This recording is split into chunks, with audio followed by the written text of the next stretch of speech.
अस्सलामुअलैकुम बच्चों, उम्मीद है आप ठीक ठाक होगे, मज़े में होगे और जमकर पढ़ाई कर रहे होगे। तो बच्चे थर्मोडायनेमिक्स का लेक्चर नंबर 2 शुरू करने जा रहे हैं। लेक्चर नंबर 2 लेक्चर नंबर 1 की कंटिन्यूटी में दूसरा लेक्चर है, यानी कि इसके अंदर हमने कोई नया टॉपिक डिस्कस नहीं करना। जो हम already work done in thermodynamics का कॉन्सेप्ट पढ़ रहे थे उसी में अपना नॉलेज बेस थोड़ा बढ़ाएंगे। ठीक है मेरे बच्चे, तो अगर आपने लेक्चर नंबर 1 नहीं देखा हुआ, लेक्चर नंबर 2 समझना आपके लिए दुश्वार होगा, मुश्किल होगा, तो पहले अपना लेक्चर नंबर 1 मुकम्मल कर लीजिए। ठीक है भैया, शुरू करते हैं। लेक्चर नंबर 1 में मेरे बच्चे हमने कुछ बुनियादी कॉन्सेप्ट्स डिस्कस किए थे कि मान लो अगर आपके पास एक कोई कंटेनर है, उस कंटेनर के अंदर आपने किसी गैस को इनक्लोज किया हुआ है और एक क्लोज सिस्टम है कि गैस बाहर नहीं जा सकती लेकिन एनर्जी का ट्रांसफ़र हो सकता है। फिर आपने उस कंटेनर के अंदर जो गैस के मॉलिक्यूल्स थे उनको आपने हीट एनर्जी प्रोवाइड करना शुरू करी। जैसे ही आपने हीट एनर्जी दी तो गैस के मॉलिक्यूल्स का टेम्परेचर बढ़ा तो काइनेटिक एनर्जी बढ़ी, इंटरनल एनर्जी बढ़ी और उसकी वजह से गैस के मॉलिक्यूल ज़्यादा तेज़ी से मूव करना शुरू हो गए। और ऊपर जनाब एक पिस्टन था जिसके ऊपर उन्होंने ज़्यादा ज़ोर से जाके फोर्स लगाई और पिस्टन भाई साहब क्या हुआ, ऐसे ऊपर की जानिब उठना शुरू हो गए और पिस्टन ऊपर डिस्प्लेस हो गया। तो हमने कहा work is done by the gas. फिर हमने work done by the gas का या work done by the system का कॉन्सेप्ट पढ़ा कि अगर हमारे पास pressure of a gas remaining constant है तो उस केस में वर्क डन का फॉर्मूला ये होता है। अगर कोई भी और थर्मोडायनामिक प्रोसेस है और उसके अंदर आपने work done by the system calculate करना है तो मेरे बच्चे उसके लिए हमारे पास तरीकाकार क्या था कि आप एरिया अंडर पीवी डायग्राम से कैलकुलेट करते हैं। और मैंने आपको इसके बहुत सारे सवाल भी कराए थे। मैंने ये साबित भी किया था कि एरिया अंडर पीवी डायग्राम जो है वो बेसिकली यही वाली चीज़ होती है, ये इंटीग्रेशन ऑफ V1 से V2 और PdV। ये सारा पॉइंट मैंने आपको साबित किया था। मैंने आपको बताया था कि इस तरीके से करना इंटीग्रेशन से डायरेक्ट हमारे कोर्स में नहीं है, तो इस इंटीग्रेशन वाले मेथड का जो एक्चुअल मतलब होता है यानी कि एरिया अंडर कर्व, मैंने उस वाले तरीके से आपको करना सिखाया था। ठीक है मेरे बच्चे, आज के लेक्चर में हमने क्या पढ़ना है? आज के लेक्चर में हम पढ़ेंगे पीवी डायग्राम हमें क्या बताती है, उसे इंडिकेटर डायग्राम कहते हैं, उसके बारे में कुछ पॉइंट्स लिखवाऊंगा आपको। फिर मेरे बच्चे आगे चल के हम पढ़ेंगे स्टेट और पाथ वेरिएबल्स कौन से होते हैं, यानी कि हीट एनर्जी, इंटरनल एनर्जी और work done. First law of thermodynamics के ये 3 बुनियादी वेरिएबल्स हैं। इन 3 में से कौन से ऐसे वेरिएबल्स हैं जो कि स्टेट पर डिपेंड करते हैं, इनिशियल और फाइनल, और कौन से ऐसे हैं जो पाथ पर भी डिपेंड करते हैं, स्टेट फंक्शन, पाथ फंक्शन कौन सा है इनमें से। फिर मेरे बच्चे हम पढ़ेंगे कि work done in cyclic processes कैसे कैलकुलेट किया जाता है, और ये सब पढ़ने के बाद हम फाइनली तैयार होंगे फर्स्ट लॉ ऑफ थर्मोडायनेमिक्स की दुनिया को एक्सप्लोर करने के लिए। ठीक है मेरे बच्चे, हेडिंग लगा लो work done in thermodynamics part 2। Part 1 lecture number 1 में हो चुका है। मेरा नाम बिलाल ज़िया है और ये मेरा और आपका एक छोटा सा प्यारा सा प्लेटफॉर्म है जहां पर हम 11 और 12 की फिजिक्स पढ़ रहे हैं। अब देखो मेरे बच्चे, आप लोग अपने पास हेडिंग लगाओगे इंडिकेटर डायग्राम या पीवी डायग्राम। परेशान होने की कोई ज़रूरत नहीं है। ये जो मैंने 4-6 पॉइंट्स लिखे हुए हैं ना, ये हम लोग ऑलरेडी पढ़ चुके हैं, मतलब आपने ये लेक्चर में पढ़े हुए हैं। मैंने सिर्फ नोट्स में लेकर आने के लिए इसको यहाँ पर लिखवा दिया और एक्सप्लेन कर रहा हूँ क्योंकि मुझे इनको इस्तेमाल करना होगा आगे। हमने क्या पढ़ा था? हमने ये पढ़ा था कि हमारे पास गैस का एक पहला स्टेट था। पहले तो आप ये समझ लो, जब भी आपको thermodynamic state of a gas define करना होता है तो थर्मोडायनामिक स्टेट का मतलब क्या है? गैस की हालत बयान कर रहे हो। गैस की हालत बयान करने के लिए आपको 3 चीज़ें चाहिए। गैस का इस वक्त प्रेशर क्या है, गैस का इस वक्त वॉल्यूम क्या है, गैस का इस वक्त टेम्परेचर क्या है। ये 3 चीज़ें चाहिए जो जनरल गैस इक्वेशन के अंदर आपके पास स्टेट वेरिएबल्स होते हैं। वही 3 चीज़ें आपको चाहिए कोई भी thermodynamic state of a gas define करने के लिए। ठीक हो गया सर, समझ में आती है। बाज़ लोग इसके अंदर नंबर ऑफ मोल्स को भी इंक्लूड कर देते हैं। ठीक है सर, समझ में आता है। आगे चले मजीद बताएं अब। तो मेरा बेटा, अगर आपके पास मान लो, समझो यहाँ पे ज़रा, यहाँ पे मान लो वही वाली मिसाल जो पहले भी दी थी, यहाँ मान लो एक कंटेनर है, इस कंटेनर के अंदर मेरे बच्चे हमारे पास ऐसे गैस के मॉलिक्यूल्स मौजूद हैं जो कि क्या कर रहे हैं, जो कि रैंडमली मूव कर रहे हैं। ठीक है सर, आपने इनको हीट एनर्जी प्रोवाइड करी। जब आपने हीट एनर्जी प्रोवाइड करी तो गैस के मॉलिक्यूल्स की इंटरनल एनर्जी बढ़ी टेम्परेचर के बढ़ने से, काइनेटिक एनर्जी के बढ़ने से, और ये ज़्यादा तेज़ी से जाके ऊपर पिस्टन से टकराए। ठीक है सर, और piston was free to move, तो पिस्टन एक्सपेंड होना शुरू हो गया और पिस्टन कहाँ चला गया, ऊपर चला गया। पिस्टन कहाँ चला गया भाई, ऊपर चला गया। यानी कि गैस के मॉलिक्यूल्स अभी भी वही 3 हैं जो पहले थे, लेकिन अब पिस्टन कहाँ चला गया, ऊपर चला गया। तो अगर मैं बोलूँ पहले ये गैस के मॉलिक्यूल जो प्रेशर एक्सर्ट कर रहे थे वो P1 था, और जो वॉल्यूम ऑक्यूपाई किया हुआ था वो V1 था, और जो सिस्टम का टेम्परेचर था वो T1 था। अब जो गैस के मॉलिक्यूल्स प्रेशर एक्सर्ट कर रहे हैं उसको मैंने कह दिया P2 है, जो वॉल्यूम ऑक्यूपाई किया हुआ है उसे कह दिया V2 है, और जो टेम्परेचर है सिस्टम का वो T2 है। आप में से कोई बंदा ये कह सकता है कि सर P1 और P2 का वैल्यू तो एक बराबर होगा ना, क्योंकि आपने हमें लास्ट क्लास में ये बात बताई थी कि यहाँ पे pressure of the gas change नहीं हुआ। मतलब आपने जब हीट एनर्जी प्रोवाइड करी तो गैस के मॉलिक्यूल्स का प्रेशर मोमेंटेरियली एक लम्हे के लिए बढ़ा, लेकिन जैसे ही उन्होंने फोर्स लगाई ये पिस्टन ऊपर चला गया, वॉल्यूम एक्सपेंड हो गया, प्रेशर वापस कम हो गया। यानी कि आपने इसके अंदर गैस का प्रेशर तब्दील होने नहीं दिया। ठीक है सर बच्चे, ये जो मैं बार बार रेफरेंस दे रहा हूं ये पिछले लेक्चर का दे रहा हूं, अगर आपने वो क्लियर किया हुआ है तो आपको ये बहुत अच्छा समझ में आएगा। तो कोई ये तो कह सकता है कि सर ये तो P2 का वैल्यू P1 ही है, बिल्कुल सही है, लेकिन आप यहां पे ना मुद्दा समझो, पॉइंट समझो। पॉइंट क्या है, पॉइंट ये है कि देखो मैं कहूंगा गैस की जो इनिशियल स्टेट थी that was defined by P1 V1 T1, जो गैस की फाइनल स्टेट है that is defined by P2 V2। इस चीज को आप कहते हो कि जनाब गैस एक थर्मोडायनेमिक प्रोसेस से गुजरी, एक थर्मोडायनेमिक प्रोसेस इस पर हुआ कि जिसने गैस की स्टेट को चेंज कर दिया from 1 to 2, from initial to final. Clear है मेरे बच्चे? आगे पूरे चैप्टर में जब भी आपको कहा जाए कि गैस का थर्मोडायनेमिक स्टेट चेंज हुआ, इसका मतलब गैस किसी थर्मोडायनेमिक प्रोसेस से गुजरी होगी, जो पहले प्रेशर वॉल्यूम टेम्परेचर की वैल्यूज थी अब डिफरेंट है। मतलब लाजमी नहीं ये सारी डिफरेंट हो, जैसे यहां पे देखो प्रेशर सेम है बाकी 2 डिफरेंट है। पॉइंट समझ में आ रहा है? ठीक है, तो ये बात क्लियर है थर्मोडायनेमिक प्रोसेस।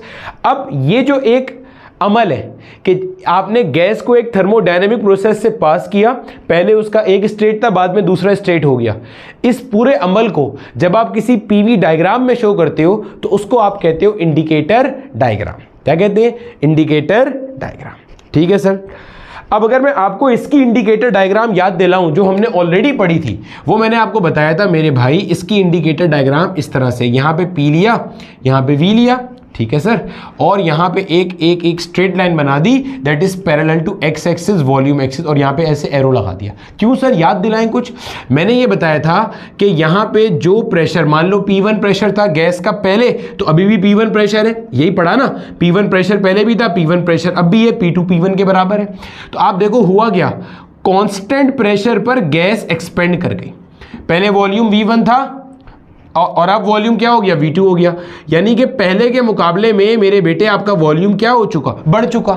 पहले के मुकाबले में आपका वॉल्यूम बढ़ गया, और पहले टेम्परेचर T1 था, अब टेम्परेचर T2 हो गया। सर टेम्परेचर भी बढ़ेगा? बिल्कुल बढ़ेगा।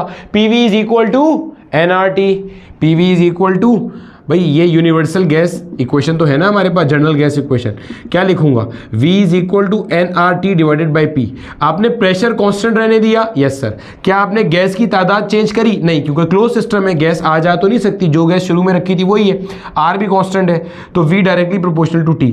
अगर V बढ़ा है तो इसका मतलब T भी क्या हुआ होगा, बढ़ा होगा। Charles law, isobaric process, constant pressure process पढ़ेंगे ये सब, इसमें चार्ल्स लॉ होता है बेसिकली। तो टेम्परेचर भी बढ़ा है, वरना ऐसे भी समझ सकते हो आपने हीट एनर्जी दी थी तो गैस के मॉलिक्यूल्स की इंटरनल एनर्जी बढ़ी, और इंटरनल एनर्जी बढ़ने का मतलब क्या होता है, टेम्परेचर बढ़ा, क्योंकि आइडियल गैस की बात कर रहे हैं। आइडियल गैस के अंदर इंटरनल एनर्जी टेम्परेचर पर डिपेंड करती है। ठीक है सर, चलो खैर यहाँ देख लो अब जरा।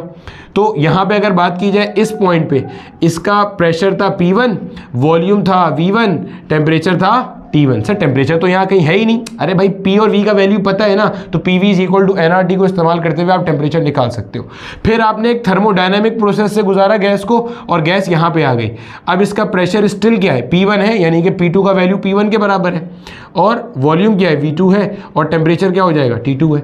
तो स्टेट 1 से गैस आपकी आ गई स्टेट 2 पे, तो ये जो आपने पूरा ग्राफ बनाया है इसको आप कहते हो इंडिकेटर डायग्राम या पीवी डायग्राम। क्लियर है? ये सब बातें ऑलरेडी पढ़ी हुई है ना हमने। अब देखो इन्हीं चीज को मैंने यहां पे लिखा हुआ है, क्या है? Graphical representation of change in state of a gas, pressure, volume, temperature. ये क्या मतलब सर? गैस का जब स्टेट चेंज होगा ना तो उसके ये थर्मोडायनेमिक वेरिएबल्स तब्दील होते हैं।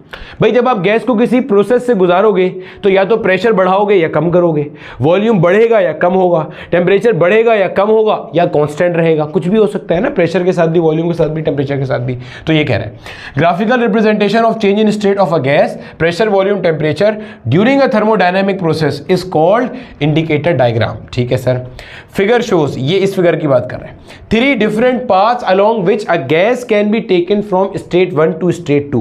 पहले ये समझ लेना कि मान लो ये मेरे पास एक P है, ये मेरे पास एक V है, यहां मैंने कहा कोई स्टेट 1 है, यहां मैंने कहा कोई स्टेट 2 है। समझना सर, समझना स्टेट 1 से मुराद क्या है। आप इसको ग्राफ के तौर पे पढ़ो, ग्राफ के तौर पे। भाई ये एक पॉइंट है, इस पॉइंट की अगर वैल्यू पड़ेगा तो यहाँ पे P1 होगा और यहाँ पे क्या होगा, V1 होगा। तो भाई अगर तूने इस पॉइंट की वैल्यू लिखनी है तो क्या बोलेगा, ये पॉइंट, ये जो पॉइंट है ये क्या है, ये है P1, V1, P1, V1, ऐसे ही है ना। और जब P1 V1 पता है, मैंने बता दिया नंबर ऑफ मोल्स कितने हैं, तो PV is equal to NRT का इस्तेमाल करते हुए तुम T1 निकाल लोगे। तो तुम्हें इस पॉइंट पे P1 V1 T1 पता है? पता है सर। इस पॉइंट पे आगे पढ़ लो भाई, यहां पे है ये, इस पॉइंट का क्या हो जाएगा, प्रेशर हो जाएगा, और ये भाई साहब इस पॉइंट का क्या हो जाएगा, वॉल्यूम हो जाएगा। ठीक है सर। तो क्या बोलोगे, P2 V2 और PV पता है तो T3 आ जाएगा, तो P2 V2 T2 यहाँ का हो गया। ठीक है। अब ये एक स्टेट है, इसको कह दिया स्टेट 1, ये एक स्टेट है, इसे कह दिया स्टेट 2। अब स्टेट 1 से स्टेट 2 तक जाने के इनफाइनाइट थर्मोडायनेमिक प्रोसेसेस हो सकते हैं। मतलब तुम बहुत सारे तरीकों से जा सकते हो सकता है कोई ऐसे जाए, कोई यहां से ऐसे होके आए, कोई ऐसे आए, भाई किसी भी रास्ते से आप जा सकते हो। हमने उसमें से 3 रास्ते कंसीडर कर लिए भाई समझाने के लिए।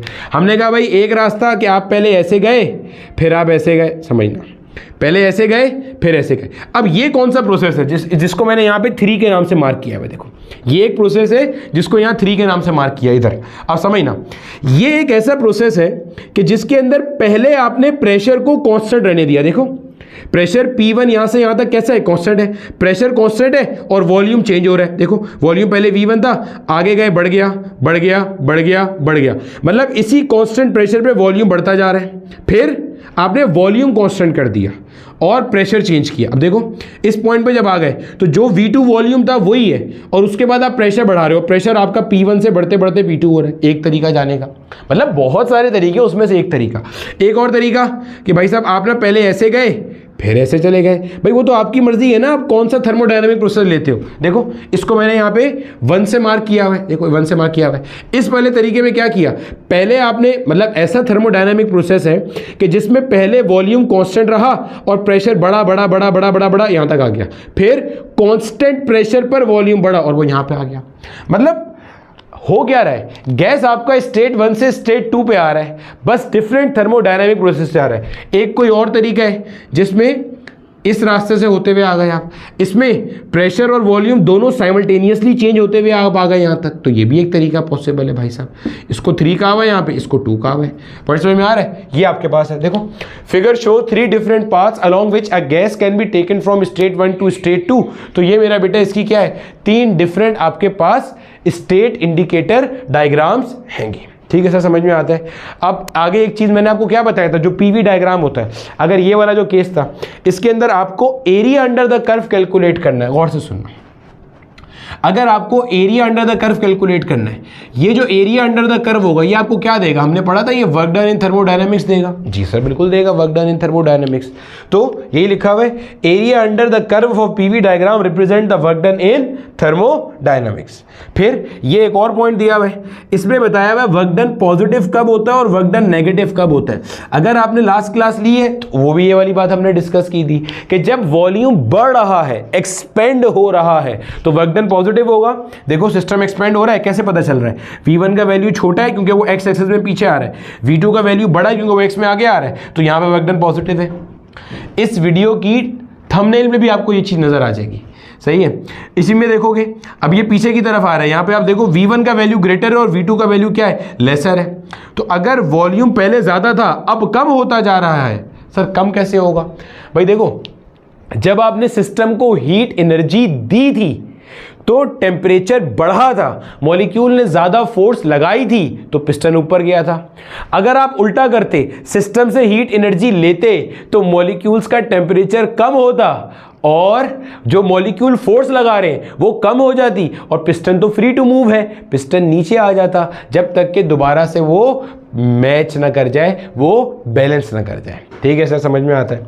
तो ये वाली सूरत हाल थी, छाप लो इसको जल्दी से। आगे चलते हैं, स्टेट फंक्शन और पाथ फंक्शन का कॉन्सेप्ट पढ़ते हैं और फिर इनके क्वेश्चंस पे आते हैं। अब देखो मेरे बच्चे, अब आप अपने पास ना हेडिंग लगाओगे state function and path function. ठीक है, समझते हैं हम हमारे पास ना स्टेट फंक्शन क्या होता है और पाथ फंक्शन क्या होता है। ठीक है, देखो भैया, सबसे पहले ना अपने पास एक चीज़ ज़रा रिवाइज कर लो। इन सबको पढ़ने की ज़रूरत नहीं है, ये सब मैं आपको समझा दूंगा। टाइम बचाने के लिए मैं सिर्फ पहले इसको लिख लेता हूँ ताकि टाइम मेरा बच सके। वैसे ही मेरे लेक्चर की लेंथ इतनी बड़ी हो जाती है। ठीक है, चलो अभी हमने क्या पढ़ा था समझो ज़रा। फर्स्ट लॉ ऑफ थर्मोडायनेमिक्स के अंदर हमारे पास 3 वेरिएबल्स किस तरह से होते हैं पहले ये क्लियर कर लो ज़रा, ताकि ना बिल्कुल बुनियाद से उठाते हैं ताकि आपको मज़ा आ जाए। देखो भाई, हमने ये पढ़ा कि ये हमारे पास एक सिस्टम है और इस सिस्टम में हमारे पास यहाँ कहीं पे कुछ गैस के मॉलिक्यूल्स हैं जो कि क्या कर रहे हैं, जो कि जनाब रैंडमली मूव कर रहे हैं।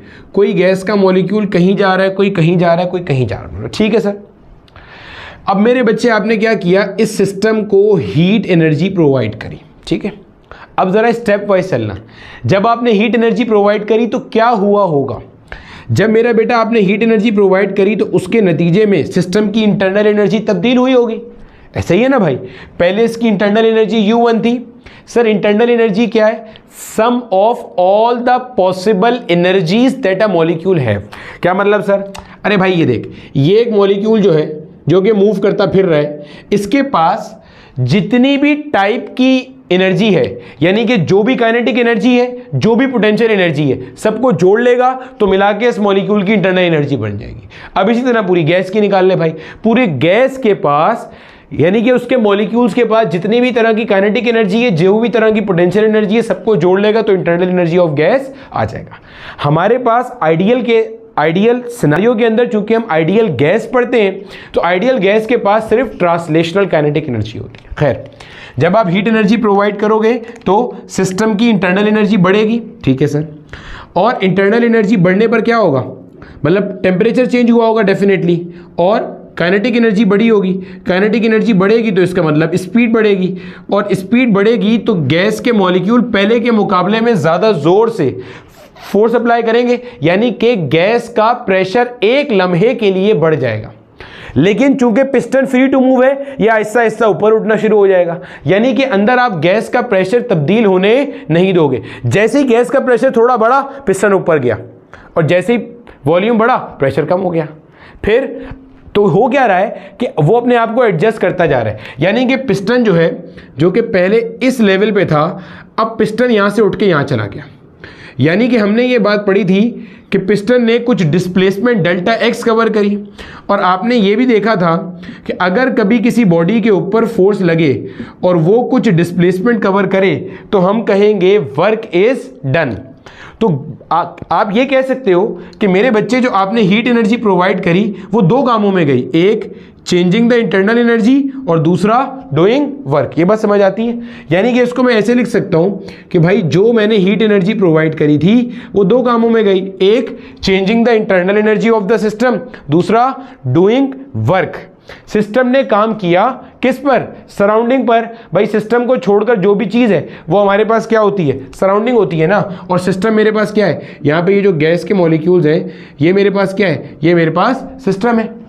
तो सिस्टम ने काम किया सराउंडिंग पे। तो अब अगर मैं आपको कहूं कि फर्स्ट लॉ ऑफ थर्मोडायनेमिक के 3 वेरिएबल्स हैं तो आपको समझ में आती होगी। गैस का स्टेट डिफाइन करने के वेरिएबल्स अलग हैं, थर्मोडायनेमिक प्रोसेस में जो वेरिएबल्स इन्वॉल्व है वो अलग है, समझ लेना। गैस का स्टेट डिफाइन करने वाले वेरिएबल्स कौन से हैं? ये गैस की एक स्टेट है, ये गैस की दूसरी स्टेट है, initial state, final state. Gas की स्टेट डिफाइन करने वाले variables pressure, volume, temperature. Gas की स्टेट डिफाइन करने वाले प्रेशर, वॉल्यूम, टेम्परेचर। ठीक है सर, समझ में आती है बात की। फर्स्ट लॉ ऑफ थर्मोडायनेमिक्स के वेरिएबल जो थर्मोडायनेमिक प्रोसेस में इन्वॉल्व है, आपने हीट एनर्जी कितनी दी, इंटरनल एनर्जी कितनी चेंज हुई, सिस्टम ने कितना काम किया, ये फर्स्ट लॉ ऑफ थर्मोडायनेमिक्स के वेरिएबल है, या इनको आप थर्मोडायनेमिक प्रोसेस वेरिएबल्स कह रहे होते हो। ठीक है, ध्यान में रखेंगे। याद कैसे रखेंगे? स्टेट ऑफ गैस डिफाइन करने वाले जो वेरिएबल्स हैं वो कहां आते हैं? जनरल गैस इक्वेशन में। अगर आप देखोगे ना तो आपकी किताब में जनरल गैस इक्वेशन को इक्वेशन ऑफ द स्टेट भी कहा जाता है। शायद आपको अब कॉन्सेप्ट फील हो जाए कि उसे इक्वेशन ऑफ द स्टेट क्यों कहते हैं, क्योंकि वो गैस की स्टेट हालत बताता है, पी, वी और टी। क्लियर है? फर्स्ट लॉ ऑफ थर्मोडायनेमिक्स के जो वेरिएबल है ये थर्मोडायनेमिक प्रोसेस वेरिएबल्स है। ठीक है, क्लियर हो गया। एक चीज ना भाई मैं फिर क्लियर कर दूं, अक्सर ऐसा है कि ये बच्चे ना मुझसे ऑफलाइन में भी सवाल पूछा करते थे, सर आप बार बार ये कैसे कहते हैं कि यहाँ पे प्रेशर कांस्टेंट है। देखो फिर समझ लो, जब आप हीट एनर्जी प्रोवाइड करते हो, इनकी इंटरनल एनर्जी बढ़ती है और ये जाके जोर से अप्लाई करते हो। सब जब जोर से अप्लाई किया तो फोर्स बढ़ गया ना, प्रेशर बढ़ गया। आप ये कह सकते हो प्रेशर एक लम्हे के लिए बढ़ेगा, मोमेंटेरली बढ़ेगा। लेकिन ये जो पिस्टन है ये क्या है? फ्री टू मूव है। तो जैसे ही इससे थोड़ी सी ज़्यादा फोर्स लगेगी, पिस्टन आहिस्ता आहिस्ता ऊपर जाना शुरू हो जाएगा। हम थर्मोडायनेमिक के जितने भी प्रोसेसेस पढ़ेंगे ना, हम ये मान के चलेंगे कि ये सारे के सारे कहलाते हैं क्वासी स्टैटिक प्रोसेसेस। क्या कहलाते हैं? ये आपके कोर्स में नहीं है, वैसे ही कॉन्सेप्ट समझाने के लिए बता रहा हूँ।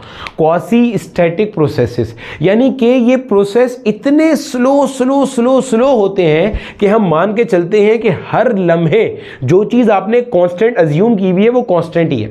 यानी कि जैसे आपने यहाँ पे pressure of a gas constant माना हुआ है, तो pressure of a gas constant का मतलब क्या है कि आपके पास जो गैस के मॉलिक्यूल्स हैं इनका प्रेशर बहुत चुन्ना सा, बहुत थोड़ा सा ज़्यादा है किसके मुकाबले में? ऊपर वाले प्रेशर के मुकाबले में, जिसकी वजह से ये स्लाइड ऊपर जा रहा है।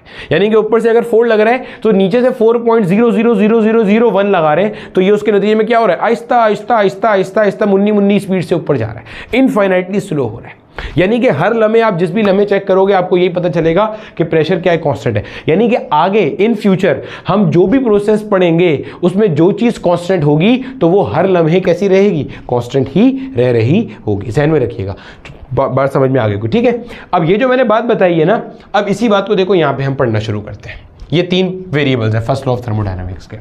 When gas is taken from state 1 to state 2, ये स्टेट 1 है, ये स्टेट 2 है, out of 3 variables in first law के जो 3 वेरिएबल्स हैं, heat energy supplied, internal energy of the gas और वर्क डन।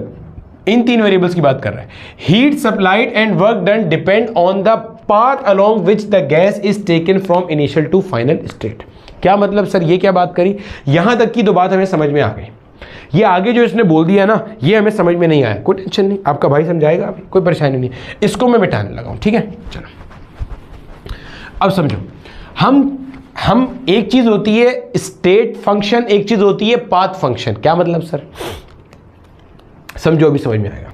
मैंने अभी थोड़ी देर पहले जब आपको इंडिकेटर डायग्राम दिखाई थी तो मैंने आपको ना 3 इंडिकेटर डायग्राम दिखाई थी रेफरेंस के तौर पे। मिसाल से समझते हैं।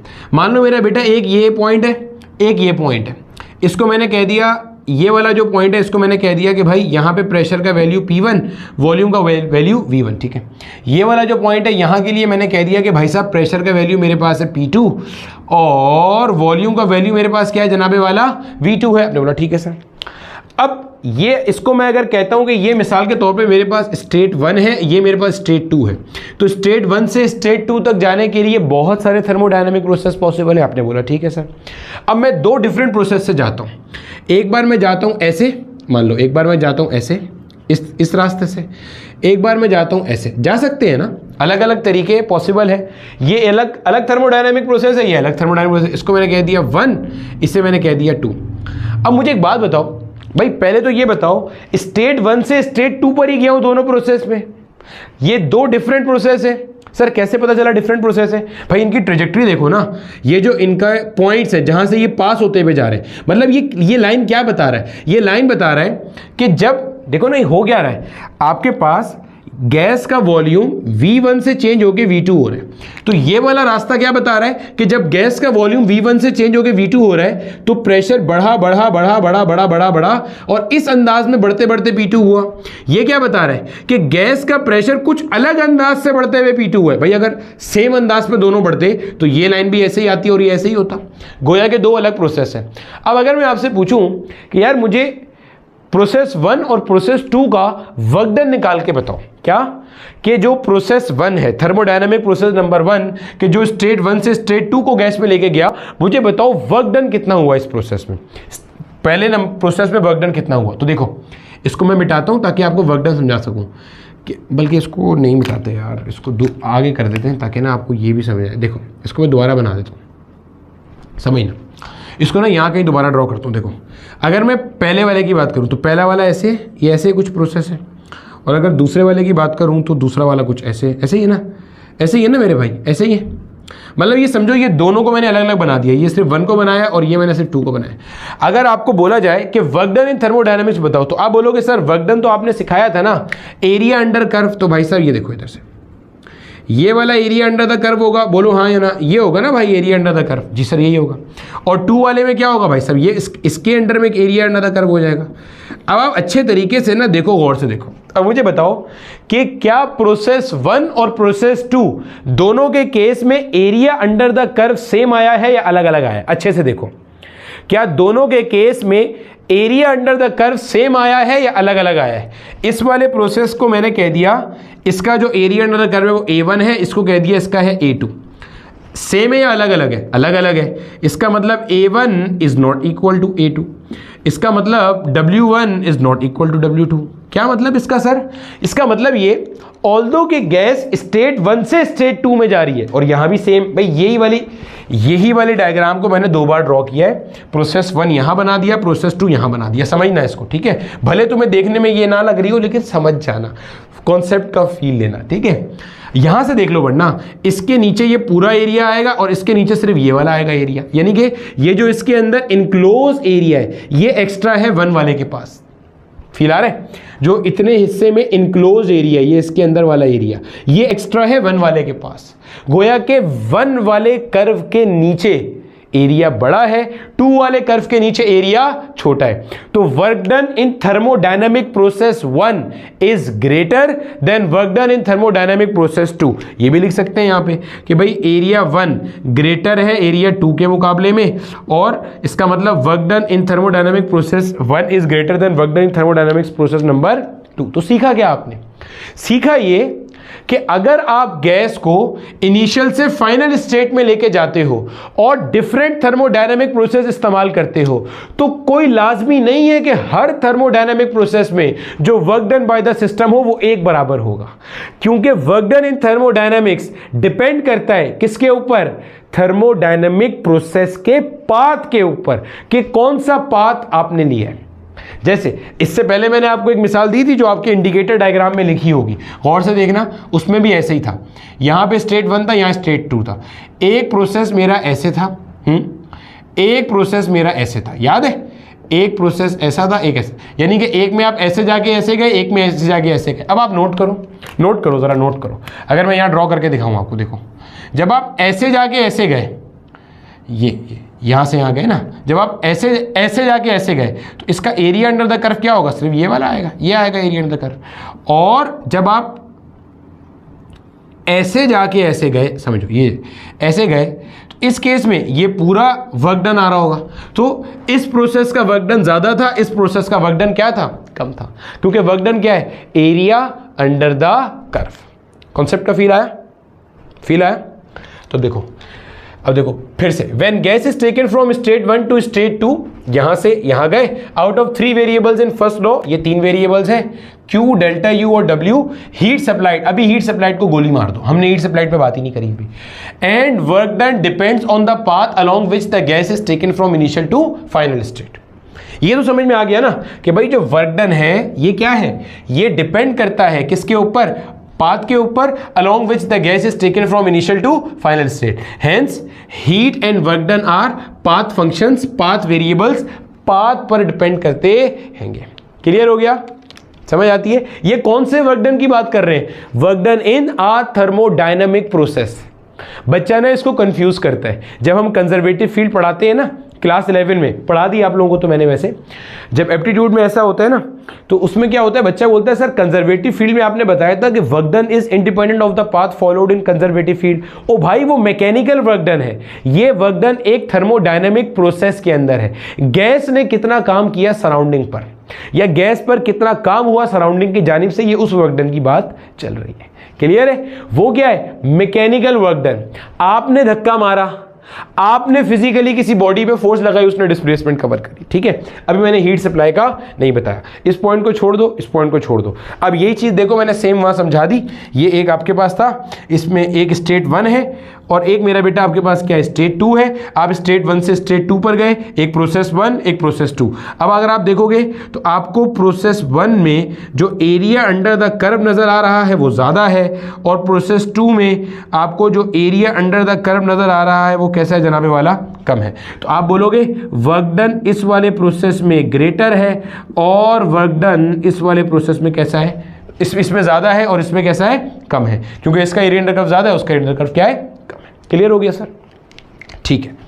अब इंटरनल एनर्जी का भी समझते हैं जरा। देखो, अगर इंटरनल एनर्जी के बारे में मैं आपको रिवाइज करा दूं तो मेरा बेटा हमने ये पढ़ा था कि जो गैस के मॉलिक्यूल्स की इंटरनल एनर्जी है, जैसे हमारे पास जो आइडियल गैस होती है वो कौन सी होती है?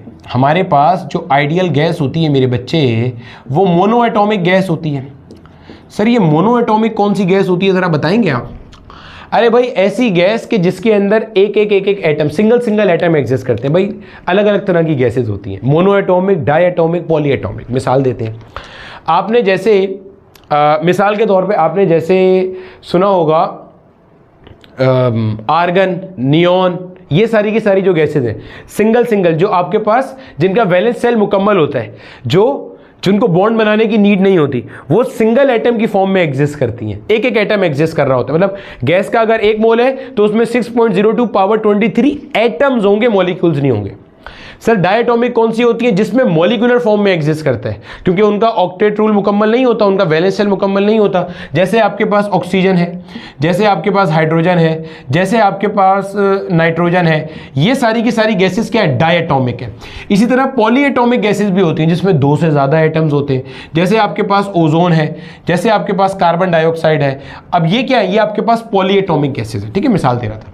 आइडियल गैस क्या होती है? मोनोएटॉमिक होती है। फिर आइडियल गैस के अंदर आपने ये माना था कि इनके मॉलिक्यूल्स के दरमियान में फोर्स ऑफ अट्रैक्शन 0 होती है, कुछ भी नहीं होती। तो इस केस में हमने कहा था कि आइडियल गैस की जो पोटेंशियल एनर्जी है ये आपने पर मोल कैलकुलेट की थी 3/2 RT, याद होगा, हीट के लेक्चर में पढ़ाया था। अगर आपने हीट के लेक्चर नहीं देखे हुए तो कोई मसला नहीं है, मेरी बात आप मनोवन जहन में रख लेना कि internal energy of an ideal gas पर मोल, 1 मोल आइडियल गैस अगर आपके पास मौजूद है किसी कंटेनर में, तो उसकी जो काइनेटिक एनर्जी है वो ये होगी। सर ये तो हमने फॉर्मूला पढ़ा था काइनेटिक एनर्जी पर मोल का, आप इंटरनल एनर्जी क्यों कह रहे हैं? इसलिए कि मेरा बेटा इंटरनल एनर्जी बराबर होती है काइनेटिक प्लस पोटेंशियल के, और चूंकि आपकी आइडियल गैस है, आइडियल गैस के अंदर फोर्स ऑफ अट्रैक्शन एग्जिस्ट नहीं करती बिटवीन द गैस मॉलिक्यूल, तो पोटेंशियल एनर्जी 0 हो जाएगी। तो जो इंटरनल एनर्जी होगी वही क्या होगी? Kinetic energy. तो आपने ये फॉर्मूला पढ़ा था काइनेटिक एनर्जी पर मोल का, ठीक है सर, समझ में आता है? यहां से आपको नजर आ रहा है कि internal energy of a gas किस पे डिपेंड कर रहा है? टेम्परेचर पे। ये जो इतनी लंबी तकरीर झाड़ी है, इसका मतलब मेरे बच्चे क्या है कि इंटरनल एनर्जी किस पे डिपेंड करती है? टेम्परेचर पे। टेम्परेचर चेंज होगा तो इंटरनल एनर्जी चेंज होगी, टेम्परेचर चेंज नहीं होगा तो इंटरनल एनर्जी चेंज नहीं होगी। सही?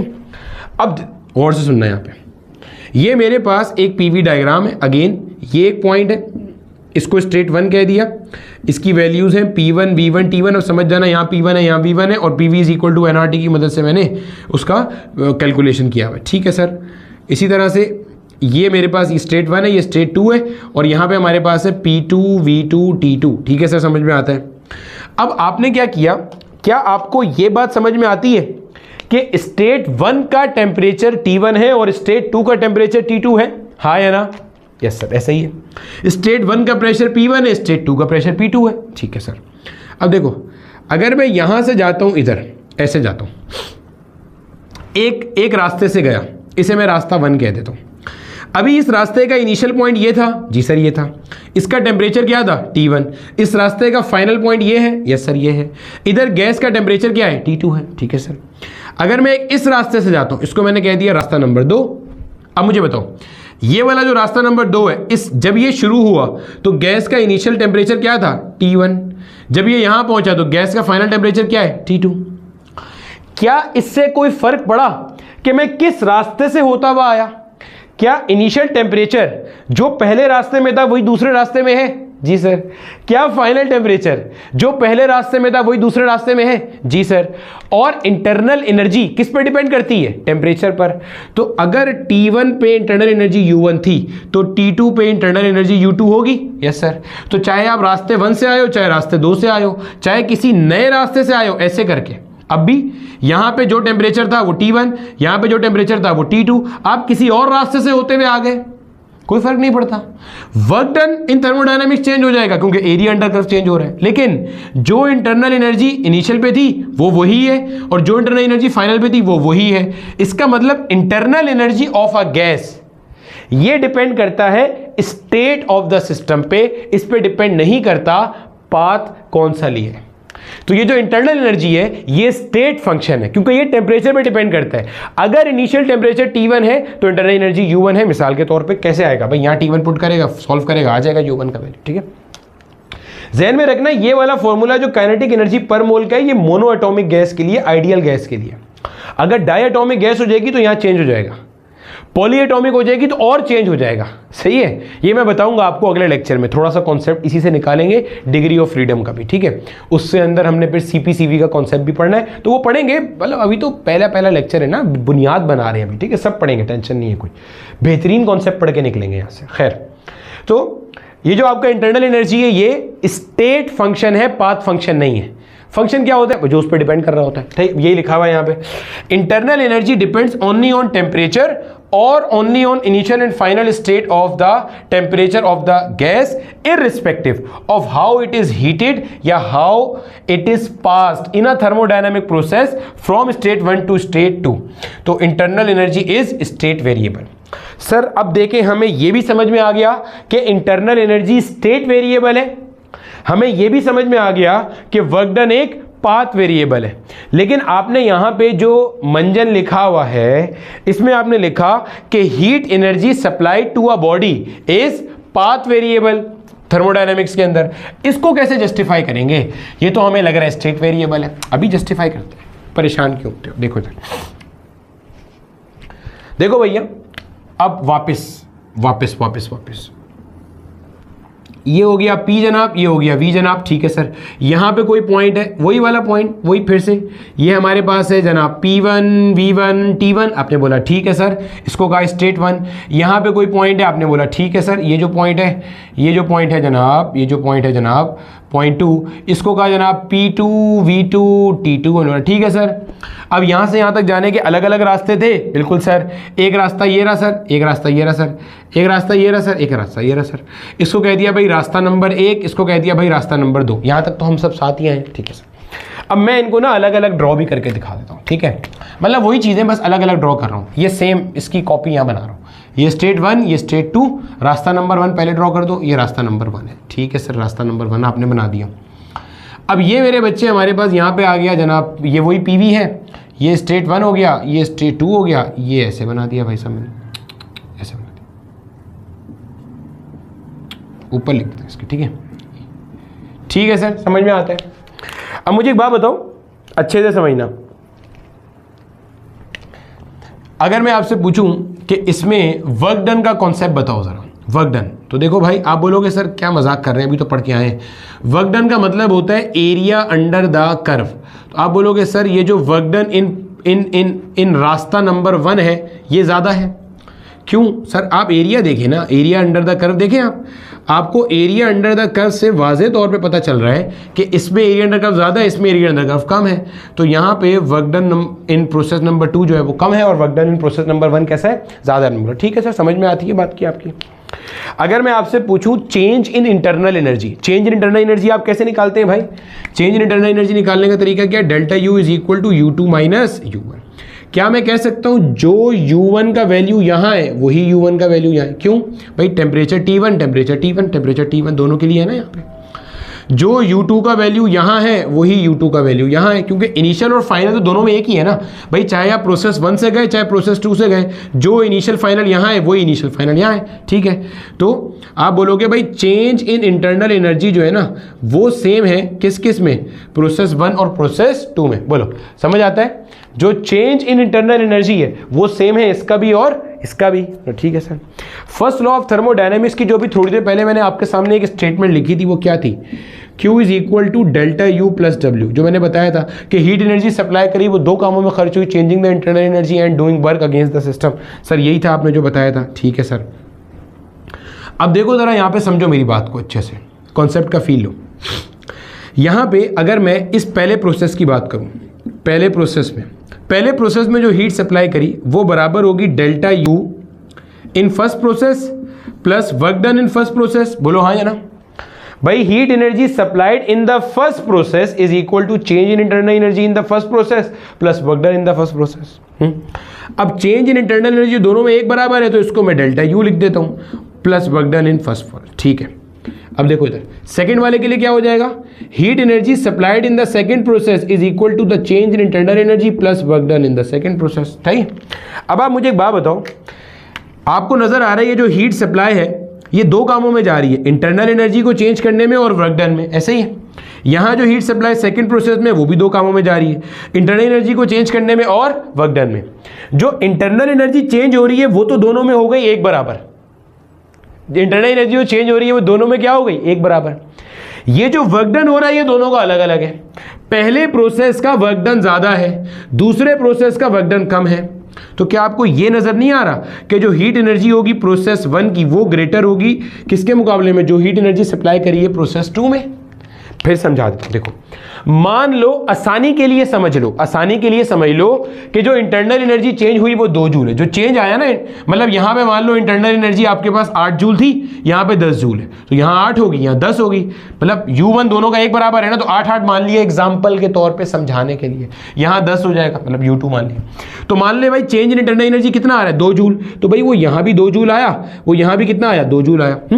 यहां पे मान लो इसका जो एरिया अंडर द कर्व आ रहा है वो 10 जूल आ रहा है मिसाल के तौर पे, और इसका एरिया अंडर कर्व ऊपर वाले के मुकाबले में कम है तो वो 7 जूल आ रहा है। मिसाल दे रहा हूं, एग्जांपल ले रहा हूं, इसका 10 जूल आ रहा है, इसका 7। भाई ये तो पता है ना इसका ज्यादा आएगा, तो कुछ भी मान ले, बस इससे कम मान लेना इसको। ठीक है, मतलब जो वर्क डन नंबर 2 है ना उसको कम मान लेना इससे। इसको तुम अगर 100 मान रहे हो तो इसको 90 मान लेना, इसको 100 मान रहे हो तो इसको 80 मान, इसको 100 मान के इसको 110 नहीं मान सकते क्योंकि इसका एरिया अंडर कर्व क्या है? कम है। ठीक है, तो मैंने क्या मान लिया? ये 10 जूल है, ये 7 जूल। ठीक है सर, तो इसका हो गया जनाब 10 जूल, इसका क्या हो गया जनाब? 7 जूल। अब जोड़ो, 2 + 10 कितना हो गया? ये 12 जूल, और 7 + 2 कितना हो गया? 9 जूल। यानी कि पहले प्रोसेस के अंदर आपको 12 जूल हीट देनी पड़ी जो एग्जाम्पल नहीं है उसके लिहाज से, और दूसरे में आपको 9 जूल देनी पड़ी। तो पहले प्रोसेस में जो हीट सप्लाई करी है वो ज्यादा है और दूसरे प्रोसेस में जो हीट सप्लाई करी है वो कम है। तो heat and work done both our path functions. आप जिस रास्ते से गुजर के आए हो उस रास्ते पे डिपेंड करेगा कि आपने कितना हीट एनर्जी दिया है। यानी कि अगर आपके पास एक गैस, सुनना बहुत इंपॉर्टेंट पॉइंट है, माजी में कई दफा क्वेश्चन फ्रेम हुआ है, अभी जब हम क्वेश्चंस करेंगे ना आपको नजर आएगा कि ये सारे जो हम थ्योरी पे मेहनत कर रहे हैं कितनी इंपॉर्टेंट है। गैस एक स्टेट से दूसरी स्टेट में जा रही है, मान लो 3 डिफरेंट प्रोसेस पे जा रही है, प्रोसेस 1, प्रोसेस 2, प्रोसेस 3। क्या कह सकते हो आप कि हर प्रोसेस में चेंज इन इंटरनल एनर्जी एक बराबर होगा। क्यों? प्रोसेस 1 का टेम्परेचर T1 हर प्रोसेस के लिए, इसका स्टेट 2 का टेम्परेचर T2 हर प्रोसेस के लिए, तो T1 पे इंटरनल एनर्जी U1 होगी, T2 पे इंटरनल एनर्जी U2 होगी, तो U2 - U1 सेम आएगा। Change in internal energy will be same for all the processes, लेकिन वर्क डन सबका अलग अलग, heat supplied during the process सबका अलग अलग। क्लियर है? तो देखो यही बात यहाँ लिखी हुई है। अब इसको आप पढ़ लो एक नज़र और इसको आप छाप लो शाबाश जल्दी से। अब हम आगे चलते हैं, साइक्लिक प्रोसेस पे थोड़ी सी बातचीत करते हैं, फिर इसके क्वेश्चंस पे आते हैं। ये मैं सोच रहा था कि लेक्चर 1 के साथ ही हो जाएगा, मतलब कितना मासूम हूँ मैं। अब देखो मेरे बच्चे, हम लोग हमारा साइक्लिक प्रोसेस का पार्ट जो है ना वो शुरू करने जा रहे हैं। अपने पास हेडिंग लगा लो, work done in cyclic process. पहले तो रिवाइज कर लो हम लोग पढ़ क्या रहे हैं। हम लोग वर्क डन इन थर्मोडायनेमिक प्रोसेस पढ़ रहे हैं। आसान ज़बान में फर्स्ट लॉ ऑफ थर्मोडायनेमिक्स की हम फाउंडेशन या बेसिस सेट कर रहे हैं। ये एक बार सेट हो जाएंगी तो फर्स्ट लॉ ऑफ थर्मोडायनेमिक्स हम लोग चुटकी बजाते उड़ा देंगे। ठीक है, चलो साइक्लिक प्रोसेस क्या होता है ज़रा समझिएगा। मान लो आपने किसी गैस की, जैसे अगर मैं आपको पीवी डायग्राम से बात समझाऊं, ये मान लो एक पीवी डायग्राम है, यहाँ पे आपके पास स्टेट 1 है, यहाँ पे आपके पास स्टेट 2 है। ठीक है sir, state of a gas का मतलब होता है कि यहाँ पे प्रेशर लेट से P1, वॉल्यूम V1, लेट से टेम्परेचर T1। इस पॉइंट की अगर बात की जाए तो मान लो भाई साहब इस पॉइंट का जो प्रेशर है वो P2 और वॉल्यूम है V2 और टेम्परेचर है T2। ठीक है सर, अब आपने गैस का स्टेट चेंज किया, यानी कि आप गैस को 1 से 2 पे लेकर गए। ये फर्स्ट स्टेट थी, ये सेकंड स्टेट थी। आप गैस को 1 से कहाँ लेकर गए? 2 पे लेकर गए। और फिर आपने क्या किया? आपने गैस का स्टेट वापस चेंज किया, लेकिन इसे किसी नई स्टेट में लाने के बजाय आप वापस अपनी इनिशियल स्टेट में ले आए। क्या मतलब, समझना ज़रा समझिएगा, एक मिसाल से समझते हैं। मान लो मेरा बेटा आपने क्या किया, ये वही वाली पुरानी मिसाल जो अब तक पढ़ते आए थे। ये हमारे पास कंटेनर था, इस पे पिस्टन लगा हुआ है which is free to move. यहाँ पे आपके पास गैस मॉलिक्यूल्स हैं जो कि रैंडमली मूव कर रहे हैं। आपने इन्हें हीट एनर्जी प्रोवाइड करी और इसकी इंटरनल एनर्जी चेंज हुई और गैस के मॉलिक्यूल्स ने, सिस्टम ने काम किया सराउंडिंग पर, और पिस्टन कहाँ चला गया? ऊपर चला गया। पिस्टन कहाँ चला गया मेरा बेटा? ऊपर चला गया। यहाँ कहीं पे आ गया आपका पिस्टन, ये वही गैस के मॉलिक्यूल्स हैं, पिस्टन ऊपर आ गया। ठीक हो गया, ये स्टेट 1 से स्टेट 2 पे आ गया। अब आपने क्या किया? आपने इसके अंदर से हीट एनर्जी रिजेक्ट कर दी।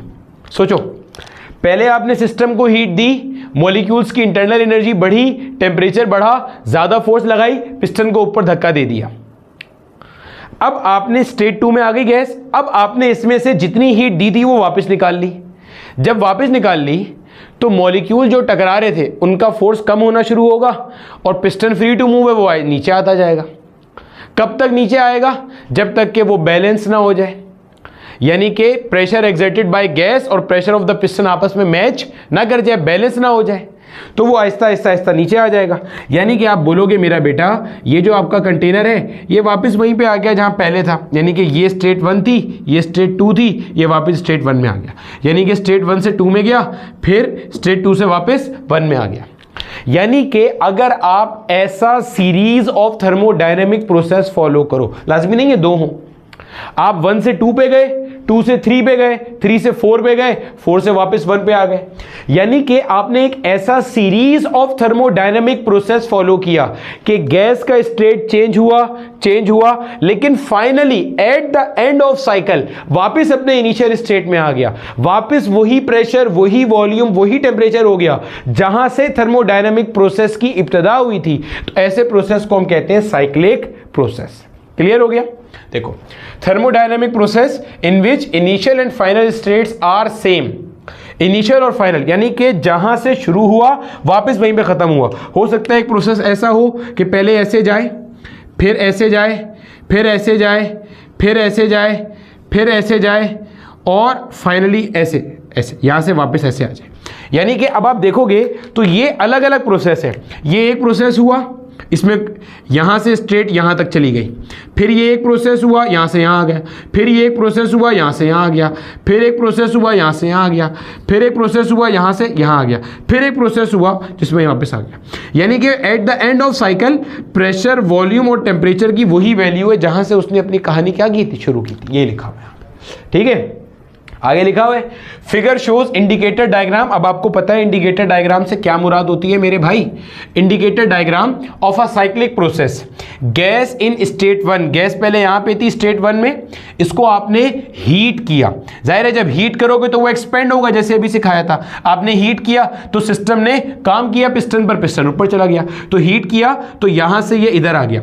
सर आपको ये वाला कर्व देख के कैसे पता चला कि सिस्टम एक्सपेंड हो रहा है? किसी के जहन में अगर सवाल है ना, सर आपने यहां लिखा system is heated and it expands to change it state, आपको कैसे पता चला एक्सपेंड हुआ? अरे भाई ये देख, इधर का वॉल्यूम पढ़, ये रहा, इधर का वॉल्यूम पढ़, ये रहा, तो वॉल्यूम पहले के मुकाबले में बढ़ गया। जब आप यहां से यहां आ रहे हो, स्टेट 1 से स्टेट 2 में आ रहे हो, तो वॉल्यूम बढ़ गया, सही है, स्टेट चेंज हो गई। ये लिखा है expand to change it state to state 2, now it is compressed. अब आपने क्या किया, यहीं यहां पे समझ लो, स्टेट 2 में आया, आपने अंदर बोला कि बेटा जितनी हीट एनर्जी मैंने दी थी वापस दे मुझे, इसको वापस दिया तो वापस ही नीचे आना शुरू हो जाएगा। सर नीचे क्यों आएगा? भाई जब तू हीट एनर्जी लेगा तो मॉलिक्यूल्स का टेम्परेचर कम होगा, इनकी काइनेटिक एनर्जी कम होगी, स्पीड कम होगी, तो ये जो ऊपर फोर्स लगा रहे थे वो कम हो जाएगी। ऊपर से पिस्टन का प्रेशर ज्यादा, नीचे वाली फोर्स कम हो गई, सस्टेन नहीं कर पा रही, पिस्टन आहिस्ता आहिस्ता आहिस्ता आहिस्ता नीचे आएगा जब तक के बैलेंस ना हो जाए। क्लियर है? अच्छा, पिस्टन का प्रेशर, सर ये तो हमने प्रेशर तो चेंज होने देना ही नहीं है, ये तो प्रेशर ऑफ द गैस आप बोल रहे हो डिक्रीज हो जाएगा जब इससे हीट लेंगे, मोमेंटेरली डिक्रीज होगा, फिर ये नीचे आएगा, वॉल्यूम कम हो जाएगा, प्रेशर बढ़ जाएगा। भाई वॉल्यूम कम हो जाएगा जब पिस्टन नीचे आएगा तो प्रेशर बढ़ जाएगा, तो गैस कंप्रेस हो रही है। Now it is compressed along path 2, अब आपने ऐसे इस पाथ के अलोंग कंप्रेस किया और वापस कहां आ गए, इनिशियल स्टेट में आ गए। यानी कि मेरा बेटा साइक्लिक प्रोसेस की खास बात क्या है? साइक्लिक प्रोसेस की खास बात यह है मेरे भाई, अच्छा से सुनना गौर से, साइक्लिक प्रोसेस की खास बात यह है कि इसमें इनिशियल और फाइनल स्टेट एक ही होती है। अब जरा यहां पे एक बात समझिएगा, अच्छे से आपको फील होगी क्या। ये देखो, ये मान लो एक पीवी डायग्राम है, ये स्टेट 1 ये स्टेट 2, आप यहां से यहां गए, एक्सपेंड किया, फिर आप कंप्रेस करके वापस यहां पे आ गए, समझ लो, ठीक है, ये वापस कंप्रेस करके आप यहां पे आ गए, अब आप यहां पे हो। यानी कि अगर मैं आपसे बोलूं P1 V1 T1, आप वापस यहां पे हो। अब अगर मैं आपसे पूछूं, मुझे बताओ आपका इनिशियल टेम्परेचर क्या था? आपका इनिशियल टेम्परेचर भी T1 है, तो इसका मतलब इनिशियल इंटरनल एनर्जी गैस की U1। सब कार्रवाई करने के बाद आपका फाइनल पॉइंट भी यही है, तो अगर मैं आपसे पूछूं फाइनल टेम्परेचर क्या है, तो फाइनल टेम्परेचर भी T1 है, क्योंकि साइक्लिक प्रोसेस होता क्या है, वो प्रोसेस कि जिसमें गैस वापस अपनी इनिशियल स्टेट में आ जाए। जो टेम्परेचर एट स्टार्ट था टाइम t = 0 पे, वही आखिर में हो जाएगा। तो अगर आपसे पूछूं फाइनल इंटरनल एनर्जी क्या है, तो वो भी U2 है, मतलब फाइनल टेम्परेचर भी T1 है। तो अल्टीमेटली आपको ये बात नजर आएगी कि फाइनल इंटरनल एनर्जी जो U2 है वो भी U1 के बराबर है। क्यों? इंटरनल एनर्जी किस पर डिपेंडेंट है? इंटरनल एनर्जी टेम्परेचर पर डिपेंडेंट है। जब आपका इनिशियल टेम्परेचर ही फाइनल टेम्परेचर है तो इनिशियल इंटरनल एनर्जी ही फाइनल इंटरनल एनर्जी होगी। ये बात समझ में आती है? क्योंकि इंटरनल एनर्जी तो स्टेट फंक्शन है, स्टेट पे डिपेंड करता है, और यहां पे आपकी इनिशियल और फाइनल स्टेट ही एक बराबर है। भाई साइक्लिक प्रोसेस में आपके पास क्या होता है कि जो इनिशियल स्टेट है वही फाइनल स्टेट है, जो इनिशियल टेम्परेचर है वही फाइनल टेम्परेचर है, जो इनिशियल प्रेशर है वही फाइनल प्रेशर है, जो इनिशियल वॉल्यूम है वही फाइनल वॉल्यूम है। तो अगर आपसे पूछा जाए कि इस केस में चेंज इन इंटरनल एनर्जी क्या है, तो चेंज इन इंटरनल एनर्जी क्या होगी जनाब? 0 होगी। चेंज इन टेम्परेचर क्या होगा जनाब? 0 होगा। टेम्परेचर का चेंज 0, प्रेशर का चेंज 0, वॉल्यूम का चेंज 0, क्योंकि इनिशियल स्टेट पे रिटर्न कर गया। तो इंटरनल एनर्जी का चेंज इसमें क्या होता है? 0 होता है। बहुत खास बात यहां लिखा हुआ है, change in internal energy is 0 in cyclic process, क्योंकि जो इनिशियल इंटरनल एनर्जी है वही क्या है? फाइनल इंटरनल एनर्जी है। क्या बोला? ठीक है सर, समझ में आता है। अभी फर्स्ट लॉ ऑफ थर्मोडायनेमिक्स मैंने क्या लिखा था? Q = ΔU + W। जब चेंज इन इंटरनल एनर्जी 0 हो गया, इसका मतलब आपने जितनी हीट दी वो सारा का सारा वर्क डन में गया, हाँ या ना? भाई आपने इस पूरी कार्रवाई में जितनी हीट दी सारी की सारी कहाँ गई होगी? वर्क डन में गई होगी। इसका मतलब यही है। ऐसे ही है, तो आप बोलोगे net heat supplied is equal to net work done. ये अभी आपको इतना अच्छा समझ में नहीं आएगा, थोड़ी देर में यहां मैं मजीद भी समझाता हूं अभी, और जब सवाल करेंगे ना तब आपको इस कॉन्सेप्ट का फील आएगा कि नेट हीट से क्या मुराद है और नेट वर्क से क्या मुराद है। जरा हम ना बात को समझते हैं मजीद। देखो, एक जो है ना हम बात को भी समझते हैं, टेंशन नहीं लेना अभी। जरा एक ना मिसाल से हम बात को समझते हैं। यहां देखो, यहां मान लो मेरा बेटा हमारे पास ना ये वही कंटेनर वाली मिसाल से आ रहे हैं। अभी आपको ये चीज़ इतनी अच्छी समझ में नहीं आई होगी जो मैंने बताई है, ठीक है, आ गई तो बहुत अच्छी बात है।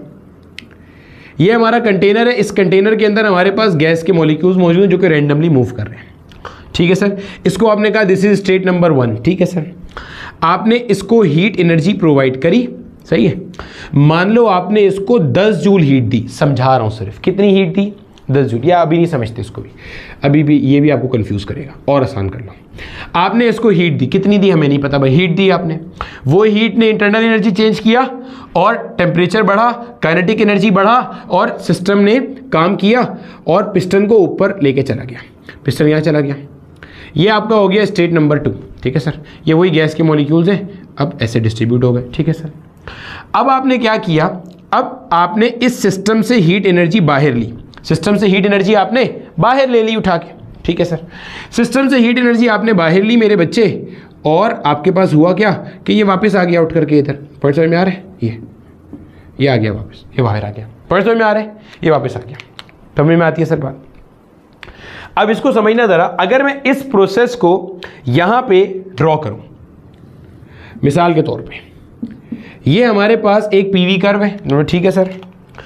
आप यहां से गए ऐसे इधर और फिर यहां से वापस आए इधर, यानी कि आप ऐसे गए और मेरे बच्चे आप ऐसे आए। इसको आपने कह दिया स्टेट 1, इसे आपने कह दिया स्टेट 2। आप स्टेट 1 से स्टेट 2 में गए, फिर स्टेट 1 में वापस आ गए, ठीक है सर, समझ में आता है। अब इसी को मैं यहाँ पे 2 अलग अलग अंदाज में ड्रॉ करके दिखाया हूँ। ये सिर्फ इसकी डायग्राम से समझा रहा था कि ये हुआ क्या होगा, ठीक है। और ये जो मैंने पीवी डायग्राम बनाई है ये कांस्टेंट प्रेशर प्रोसेस की नहीं है, समझाने के लिए बता रहा हूँ, ठीक है। आप यहाँ से यहाँ गए होगे, ये ऐसे करके आप ऐसे गए होगे, ठीक है सर। फिर आप ऐसे वापस आए होगे, देखो इधर, ये इधर ऐसे है वापस। अब जरा समझिएगा यहाँ पे बात, ये देखो मैंने क्या करा, क्या है समझना। आपके बैक ऑफ माइंड में क्या चलना चाहिए कि क्या हो रहा है, पहले आपने हीट दी, सिस्टम एक्सपेंड किया, फिर आपने उससे हीट ली तो सिस्टम कंप्रेस हुआ, ये चलना चाहिए। डायग्राम भले आप छोड़ दो, आपके बैक ऑफ माइंड में क्या चलना चाहिए, आपने सिस्टम को हीट दी, इंटरनल एनर्जी चेंज हुआ, टेम्परेचर बढ़ा और फिर सिस्टम ने काम किया, पिस्टन ऊपर गया, फिर आपने उससे हीट ली और सिस्टम पर काम हुआ, वो कंप्रेस हो गया। ये आपके ध्यान में चलना चाहिए। इसको ग्राफिकली बता दिया, ऐसे गया फिर ऐसे आया, ठीक है सर, समझ में आ गया। जो इनिशियल प्रेशर वॉल्यूम था फाइनली वापस उस स्टेट में आ गया, वही प्रेशर वॉल्यूम टेम्परेचर अब वापस है, ठीक है, मतलब ध्यान में रखिएगा। तो ऐसे गया स्टेट, ये स्टेट 1 है, ये स्टेट 2 है, ऐसे गया, फिर स्टेट 2 से स्टेट 1 में वापस आया, ऐसे उसी रास्ते से नहीं आया, किसी दूसरे रास्ते से आया, लेकिन आया वापस स्टेट 1, ठीक है सर, समझ में आता है।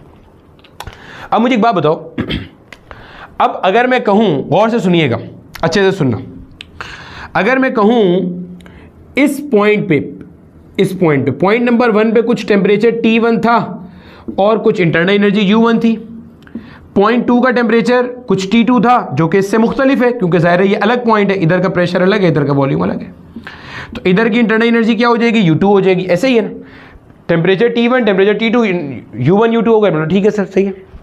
अगर मैं आपसे पूछूं कि 1 से 2 तक जाते हुए चेंज इन इंटरनल एनर्जी कितना आया, तो आप बोलोगे सर जो चेंज इन इंटरनल एनर्जी है 1 से 2 तक जाते हुए वो आप कैसे निकालोगे, U2 माइनस U1।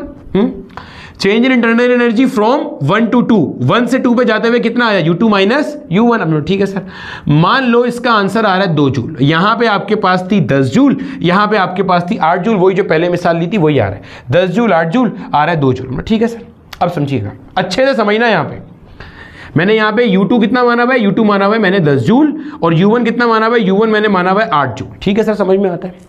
अब आप मेरा बेटा 2 से 1 पे आ रहे हो, ऐसे ही है।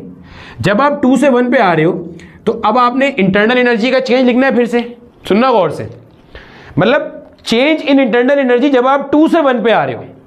अब आप क्या कर रहे हो, 2 से 1 पे आ रहे हो, भाई पहले 1 से 2 पे गए थे तो ये चेंज आया, अब आप 2 से 1 पे आ रहे हो तो कैसे रखे गए, फाइनल माइनस इनिशियल। जब 2 से 1 पे आ रहे हैं तो फाइनल कौन सा है, U1। अबे जब 2 से 1 पे आ रहा है तो ये फाइनल है ना, ठीक है, और ये इनिशियल है। U1 की कितनी है 8 जूल और इसकी कितनी है 10 जूल, माइनस करेगा क्या आता है माइनस 2 जूल, यानी कि जो जाते हुए थी वही है। अब मैंने यहाँ पे क्या लिखवाया था, मैंने यहाँ पे कहा था net change in internal energy is 0। क्या आपको ये बात समझ में आ रही है? देखो यहां से जाते हुए जितना चेंज पॉजिटिव में था, आते हुए उतना ही चेंज नेगेटिव में है। तो अगर इस पॉइंट पे net change in internal energy निकाला जाए तो वो जीरो आएगा, क्योंकि +2 joule -2 joule is zero. +2 joule का मतलब क्या है, मॉलिक्यूल्स की 2 जूल इंटरनल एनर्जी बढ़ी। -2 जूल का मतलब क्या है, 2 जूल मॉलिक्यूल्स की इंटरनल एनर्जी घटी। 2 जूल बढ़ने का मतलब क्या है, टेम्परेचर बढ़ा। 2 जूल घटने का मतलब क्या है, टेम्परेचर घटा, कम हुआ। ये रिवाइज करो क्या पढ़ाया था, सिस्टम को हीट दी, मॉलिक्यूल्स का टेम्परेचर बढ़ा, एक्सपेंड हुआ। सिस्टम से हीट ली, मॉलिक्यूल्स का टेम्परेचर कम हुआ, कंप्रेस हुआ। तो अगर वापस इनिशियल स्टेट में आ गया, इसका मतलब एक्सपेंड होते हुए जितनी इंटरनल एनर्जी बढ़ी थी, कंप्रेस होते हुए उतनी इंटरनल एनर्जी घट गई, जब भी तो टेम्परेचर वापस इनिशियल हो गया। फील आ रहा है कॉन्सेप्ट का? तो साइक्लिक प्रोसेस में net change in internal energy will be zero. अब कोई ये बोल सकता है सर यहां से यहां जाते हुए तो change in internal energy zero नहीं हुई, वो तो 2 जूल आ गई। सर ये 2 कैसे आया ये भी बता दें। इसको आपने 8 कैसे लिया, ये मिसाल है, इसको 8 जूल मान लिया, इसको 10 जूल। भाई इस पॉइंट पे गैस का कोई टेम्परेचर होगा, उस टेम्परेचर की मदद से आप इंटरनल एनर्जी कैलकुलेट कर सकते हो। आइडियल गैस है ना, 3/2 RT से आ जाएगा। मैंने आसानी के लिए एग्जांपल मान लिया कि यहाँ पे इंटरनल एनर्जी 8 जूल है, यहाँ पे 10 जूल है, जो भी टेम्परेचर था उसके लिहाज से मान लिया। अब कोई ये एतराज कर सकता है कि सर 1 से 2 पे जाते हुए तो चेंज इंटरनल एनर्जी जीरो नहीं हुआ, आप तो कह रहे थे जीरो होगा। मैंने साइक्लिक प्रोसेस में कहा था, क्या 1 से जब आपका गैस 2 पे गया साइक्लिक प्रोसेस हो गया? नहीं। साइक्लिक प्रोसेस की डेफिनेशन क्या है, पहला पॉइंट पढ़ो, इनिशियल एंड फाइनल स्टेट का सेम होना। ये इनिशियल स्टेट अलग है, फाइनल स्टेट अलग है, तो सेम नहीं है। हाँ, जब 1 से 2 पे गया, फिर 2 से वापस 1 पे आया। अब आप देखो अगर आपने net change in internal energy निकालना है, net change in internal energy, तो आप बोलोगे sum of the change in internal energy of all processes. मतलब साइक्लिक प्रोसेस के अंदर जितने प्रोसेस इन्वॉल्व थे सबकी चेंज इन इंटरनल एनर्जी का आप सम कर दो, आपको पता चल जाएगा। तो कौन कौन से प्रोसेस इन्वॉल्व थे भाई? आपका जो गैस था वो पहले 1 से 2 पे गया, और फिर आपके गैस को क्या हुआ, वो 2 से 1 पे आया। तो इन सब का सम मैंने कहा था 0 के बराबर आएगा। तो चेक कर लो, देखो वो +2 जूल था, वो -2 जूल था, सम कर लो क्या आ रहा है, 0 आ रहा है ना। यहां से यहां जाते हुए जितना चेंज हुआ, यहां से आते हुए उतना ही चेंज हुआ नेगेटिव के अंदर। फील आ रहा है कॉन्सेप्ट का? अब एक और बात समझना, ठीक है सर, समझ में आता है? अच्छा, अगर मैं आपसे पूछूं यार इसके अंदर वर्क डन कितना हुआ होगा, भाई वर्क डन निकाल लो, ये रहा वर्क डन, ये होगा वर्क डन। इसको कहते हैं वर्क डन जब गैस आपका मूव किया 1 से 2 में। वर्क डन जब गैस आपका मूव किया 1 से 2 में। ठीक है सर, समझ में आता है। अब देखो इधर, क्या मैं कह सकता हूं ये वाला वर्क डन मेरा पॉजिटिव होगा? बोलो हाँ या ना। ये वाला वर्क डन मेरा पॉजिटिव होगा, क्यों सर? गैस एक्सपेंड कर रहा है ना। पहले वॉल्यूम V1 था, अब वॉल्यूम V2 हो गया। एक्स एक्सिस में जितना आगे जाते हैं वैल्यू उतना बढ़ता है, तो गैस एक्सपेंड कर रहा है। जब गैस एक्सपेंड करेगा तो वर्क डन पॉजिटिव होगा। ठीक है सर, समझ में आता है। और जब 2 से 1 पे आ रहा है, अब अगर वर्क डन कैलकुलेट करने दिया जाए तो ये होगा भाई साहब, ये होगा, यही है, यानी कि 2 से 1 का वर्क डन ये होगा। और ये वर्क डन कैसा होगा? नेगेटिव होगा। क्यों सर?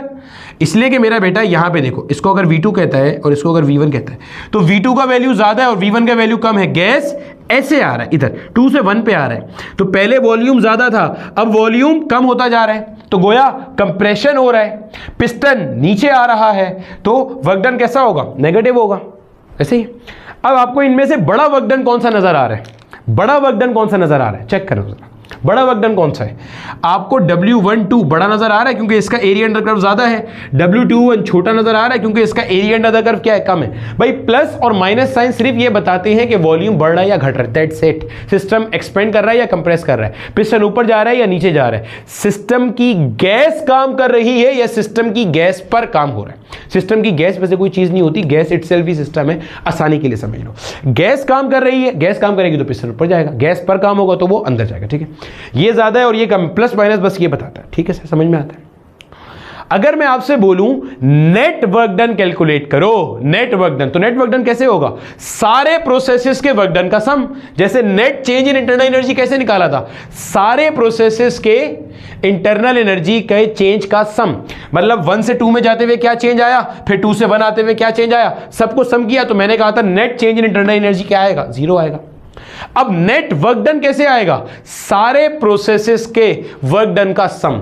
यानी कि सारे प्रोसेसेस का मतलब आप कहां से कहां गए? 1 से 2 गए प्लस आप 2 से 1 गए, इनका जो सम होगा ना, इसको आप कहोगे नेट वर्क डन। क्या कहोगे? Net work done. अब आप देखो, ये पॉजिटिव में है और ये क्या है? नेगेटिव में है। तो जो नेट वर्क डन आएगा, क्या मैं कह सकता हूं नेट वर्क डन ये वाला आएगा? सिर्फ चेक करो, नेट वर्क डन सिर्फ ये वाला आएगा।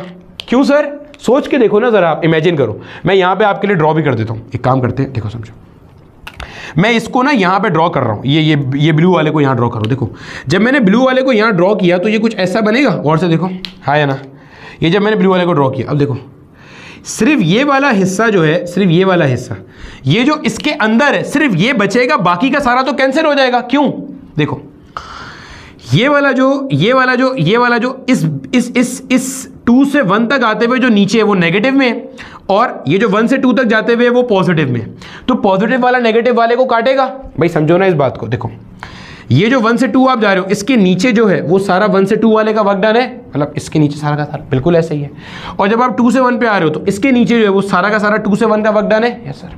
1 से 2 में जाते हुए पॉजिटिव वर्क डन है, 2 से 1 में आते हुए नेगेटिव वर्क डन है। तो पॉजिटिव नेगेटिव को क्या करेगा भाई? ये प्लस होगा, ये माइनस होगा। मतलब मिसाल के तौर पर ये वर्क डन आपके पास आया 1 से 2 तक जाते हुए वर्क डन आपके पास आया मिसाल के तौर पर 15 जूल, ठीक है। 2 से 1 पे जाते हुए वर्क डन आपके पास आया 10 जूल। भाई 2 से 1 वाला छोटा है ना एरिया अंडर कर्व, तो ये 15 जूल। नेट वर्क डन कैसे आएगा? आप बोलोगे भाई प्लस 15 जूल और प्लस ये वाला जो वर्क डन है ये कैसा है? माइनस 10 जूल है।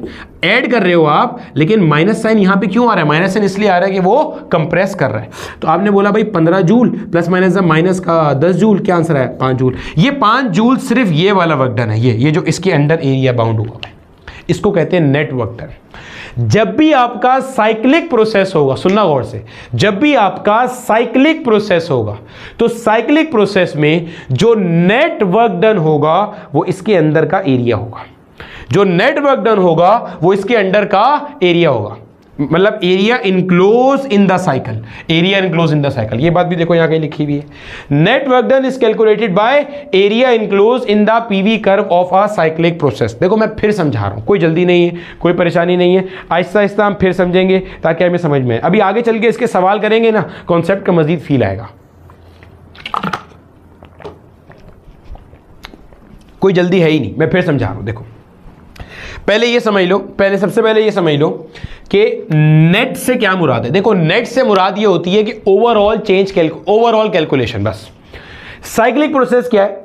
एक गैस की एक स्टेट थी, आपने उसको किसी थर्मोडायनेमिक प्रोसेस से गुजारा, स्टेट चेंज हो गई, फिर गुजारा चेंज हो गई, फिर गुजारा चेंज हो गई, फिर गुजारा चेंज हो गई, फाइनली वापस वहीं पर आ गया जहां से शुरू हुआ था। लौट के बुद्धू घर को आए। ठीक है, ठीक है सर, समझ में आता है। Such processes are termed as cyclic process. आगे जब हम कार्नोट इंजन पढ़ेंगे तो कार्नोट साइकिल एक साइक्लिक प्रोसेस है। ये सारी चीजें आपको कॉन्सेप्ट का फील दिलाएंगी लेटर ऑन। हमें पता है, इसलिए आपको यहां पे बहुत जान मार रहे हैं। ठीक है, मैंने कहा साइक्लिक प्रोसेस में चूंकि पहली और आखिरी स्टेट एक बराबर होती है, इनिशियल फाइनल स्टेट एक बराबर होती है, घूम फिर के वापस वहीं आना होता है, तो जो चेंज इन इंटरनल एनर्जी है वो जीरो होगा, क्योंकि चेंज इन टेम्परेचर जीरो होता है। तो हमने फिर सॉल्व करके देखा भी कि net change in internal energy is always zero. फिर हमने देखा कि जब आप 1 से 2 में गए तो जितनी इंटरनल एनर्जी प्लस में थी, 2 से 1 में आते हुए उतनी इंटरनल एनर्जी माइनस में हुई। इसको आप ऐसे भी समझ सकते हो, एक प्रोसेस मान लो ऐसे गया, ये मान लो एक पीवी डायग्राम था ऐसे, एक प्रोसेस ऐसे गया, ये मान लो 1 था, ये मान लो 2 था, यहां जाते हुए इसकी इंटरनल एनर्जी थी +4 जूल। तो जब वो प्रोसेस वापस 2 से 1 पर आएगा ना, ऐसे करके वापस आएगा, तो इसकी होगी -4 जूल। किसी भी रास्ते से आए, जब 2 से 1 पे आएगा तो इंटरनल एनर्जी का चेंज क्या होगा? -4 जूल। ताकि इस पॉइंट पे जब आप नेट चेंज कैलकुलेट करो तो +4 -4 विल गिव यू 0। यानी कि net change in internal energy in a cyclic process is 0। तो ये क्या लिखा हुआ है, ये समझाने के लिए अब हम कार्रवाई कर रहे हैं। हमने बोला भाई ये एक साइक्लिक प्रोसेस था, आप पहले 1 से 2 पे गए, 2 से 1 पे है। ठीक है, मैंने कहा अलग अलग कर्व बना लो, तो मैंने यहाँ पे 1 से 2 का ऐसे करके अलग कर्व बनाया एक। मैंने कहा यार ये आप जा रहे हो 1 से 2 पे ऐसे, ये जा रहे हो 1 से 2 बनेगा। ठीक है सर, इसका एरिया अंडर द कर्व क्या होगा? इसका वर्क डन हो जाएगा। आपने बोला ठीक है सर। फिर आप 2 से 1 पे आ रहे हो, इसका एरिया अंडर कर्व क्या होगा? इसका वर्क डन हो जाएगा। आपने ठीक है सर। फिर मैंने आपको एक बात और बताई, मैंने कहा भाई मुझे ये बता कि क्या इस वाले वर्क डन को मैं पॉजिटिव ले सकता हूँ? बिल्कुल ले सकते हैं। क्यों? क्योंकि गैस एक्सपेंड कर रहा है, V1 से V2 हो रहा है, वैल्यू बढ़ रही है, तो पॉजिटिव हो गया ये। और क्या मैं इसको नेगेटिव ले सकता हूं? ले सकता हूं, बिल्कुल ले सकता हूं। तो जब आप नेट वर्क डन निकालोगे तो ये प्लस वाला वर्क डन होगा, ये माइनस वाला। ये सिस्टम ने काम किया, ये सिस्टम पर काम हुआ। तो अगर आपको नेट वर्क डन निकालना हो, नेट वर्क डन कैसे आएगा? जितना सिस्टम ने काम किया उसमें से निकाल देंगे जितना सिस्टम पर काम हुआ। यही तो कर रहा है ये क्वेश्चन। आप सबको ऐड कर रहे हो, जहां जहां सिस्टम पर काम हुआ माइनस साइन खुद ही आता जा रहा है। तो सिस्टम ने काम किया माइनस जितना सिस्टम पर काम हुआ, नेट वर्क डन आ गया। अब मैंने कहा देख, अगर मैं इसको उठा के यहां से यहां ड्रॉ कर दूं, ऐसे ड्रॉ कर दूं, तो ये जो चीज़ है, ये वैसे ही कैंसिल हो जाएगी। तो जो बचेगा, क्या बचेगा? बचेगा सिर्फ इसके अंदर वाला बचेगा ना, सिर्फ ये बचेगा। ये जो इन दोनों कर्व के अंदर की जगह सिर्फ ये बचेगी। क्यों? ये जो प्लस वाला एरिया था वो इसके नीचे का सारा था, जो नेगेटिव वाला एरिया था वो इसके नीचे का सारा था। तो इसके प्लस वाले ने इसके नेगेटिव वाले को इसके नीचे नीचे कैंसिल कर दिया। जो यहाँ पे एरिया इनक्लोज बचा है वो आपके पास क्या आएगा? नेट वर्क डन आएगा। तो ये आपके पास क्या है? नेट वर्क डन है। अब इसी तरह से आप नेट हीट सप्लाइड भी कैलकुलेट कर सकते हो, टेंशन ही कोई नहीं है। कैसे सर? बताएं जरा। भाई देखो, आपकी बॉडी पहले क्या हुआ? सबसे आपकी बॉडी बोल रहा हूं, सॉरी, गैस आपकी 1 से 2 में गई। जी सर 1 से 2 में गई। जब 1 से 2 में गई मेरे बच्चे, जब 1 से 2 में गई तो आपने सिस्टम को हीट एनर्जी प्रोवाइड करी होगी। 1 से 2 में जाते हुए आपने सिस्टम को हीट एनर्जी दी होगी। यस सर ऐसे ही है। फिर 2 से 1 में आते हुए सिस्टम ने हीट बाहर दी होगी। ये याद करो क्या बताया था? सिस्टम को हीट दी, इंटरनल एनर्जी बढ़ी, टेम्परेचर बढ़ा, सिस्टम ने काम किया। सिस्टम से हीट ली, टेम्परेचर घटा, इंटरनल एनर्जी घटी, सिस्टम पर काम हुआ। तो 1 से 2 में जाते हुए इंटरनल एनर्जी दी गई सिस्टम को, 2 से 1 में आते हुए इंटरनल एनर्जी सिस्टम ने दी। जब सिस्टम को हीट दी जाती है तो वो पॉजिटिव होती है, जब सिस्टम हीट देता है तो वो नेगेटिव होती है। ये साइन कन्वेंशन मजीद डिटेल से भी पढ़ेंगे अभी आगे चल के, लेकिन समझने के लिए बता रहा हूं। जब सिस्टम को हीट दी तो वो पॉजिटिव हो गई, सिस्टम से हीट ली तो वो नेगेटिव है। अब आप देखो, ये वाला जो कर्व है इस केस में हीट ज्यादा गई होगी, ये वाला जो कर्व है इस केस में सिस्टम ने हीट कम दी होगी। तो नेट हीट कैसे आई? नेट हीट भी यहीं से आ जाएगी आपके पास। बोलो, Q1 1 से 2 पे जाते हुए सिस्टम को हीट दी Q12, 2 से 1 पे आते हुए सिस्टम ने हीट दी Q21। अब Q12 पॉजिटिव है, Q21 नेगेटिव है। नेट हीट कैसे निकालेंगे? Q12 माइनस का Q21, तो वो हो जाएगी नेट हीट। क्लियर हो गया? Net heat. तो यहां पे क्या लिखा हुआ है? यहां पे ये लिखा हुआ है आपके सामने, फर्स्ट लॉ ऑफ थर्मोडायनामिक्स है, Q is equal to delta U plus W। एक साइक्लिक प्रोसेस में net change in internal energy क्या होता है? 0 होता है। तो आप बोलोगे जो नेट हीट सप्लाई है that will be equal to the net work done by the body या बाय द गैस। जो नेट हीट सप्लाई है that will be equal to net work done by the gas. अगर इसका sign positive आ रहा है तो इसका मतलब net work done by the gas है, यानी कि पिस्टन ऊपर गया है। अगर इसका साइन नेगेटिव आ रहा है तो इसका मतलब net work done on the gas है। समझ में आ रही है बात की? क्लियर है? चलो छाप लो जल्दी से। अब इसके अंदर ना आखिरी के 2 पॉइंट्स और हैं, वो समझते हैं। फिर यही सारी चीज जो साइक्लिक प्रोसेस की मैंने अभी बताई है ना, इसको हम मजीद एक बार समझेंगे 2 से 3 सवालों को देखकर। और सवालों से आप जितना कॉन्सेप्ट का फील लोगे ना, उतना आपने अब तक किसी भी अंदाज में नहीं लिया होगा, देख लेना। ठीक है, चलो समझते हैं। ये क्या लिखा हुआ है भाई? अगर मिसाल के तौर पर मैं तुम्हें एक चीज बताऊं, देखो अब तो तुम अच्छे से समझ गए होगे ना यार चीजें। देखो समझो, मान लो एक यहाँ पे कोई स्टेट 1 है, एक यहाँ पे कोई स्टेट 2 है। सर अब तो हम पक गए स्टेट 1 स्टेट 2 देख देख के, क्या करें मेरे बच्चे? बतानी तो है ना। अब देखो इधर, पहले तो ये देखो, क्या आपको ये एक साइक्लिक प्रोसेस नजर आ रहा है? जी सर नजर आ रहा है। यानी कि अगर आपको मैं कहूँ ये इनिशियल पॉइंट है, यहां से आपने अपने सफर का आगाज किया, तो देखो आप 1 से 2 पे गए, फिर वापस 2 से 1 पे आ गए। ठीक है सर, ऐसा ही है, साइक्लिक प्रोसेस तो है। आपको ये एक साइकिल बनती नजर आ रही है? जी सर। अब साइकिल मेरे बच्चे 2 तरह से घूम सकती है, या तो ऐसे घूमेगी, इसे आप कहते हो क्लॉकवाइज साइकिल, या ऐसे घूमेगी, इसे आप क्या कहते हो? Anti clockwise cycle. Clockwise cycle, anti clockwise cycle, ऐसे ही है। अगर क्लॉकवाइज साइकिल होगी तो आप बोलोगे नेट वर्क डन पॉजिटिव है, एंटी क्लॉकवाइज साइकिल होगी तो आप बोलोगे नेट वर्क डन क्या है? नेगेटिव है। क्या मतलब सर इस बात का? समझाइएगा जरा इस बात को, समझ आते। बहुत आसान है, कोई मुश्किल है ही नहीं। इसको देखो, मुझे एक बात बताओ, एरिया अंडर द कर्व, मैं आपको यहां पे 2 कर्व से समझाता हूं। एक कर्व है जो 1 से 2 जा रहा है, एक कर्व है जो 2 से 1 जा रहा है।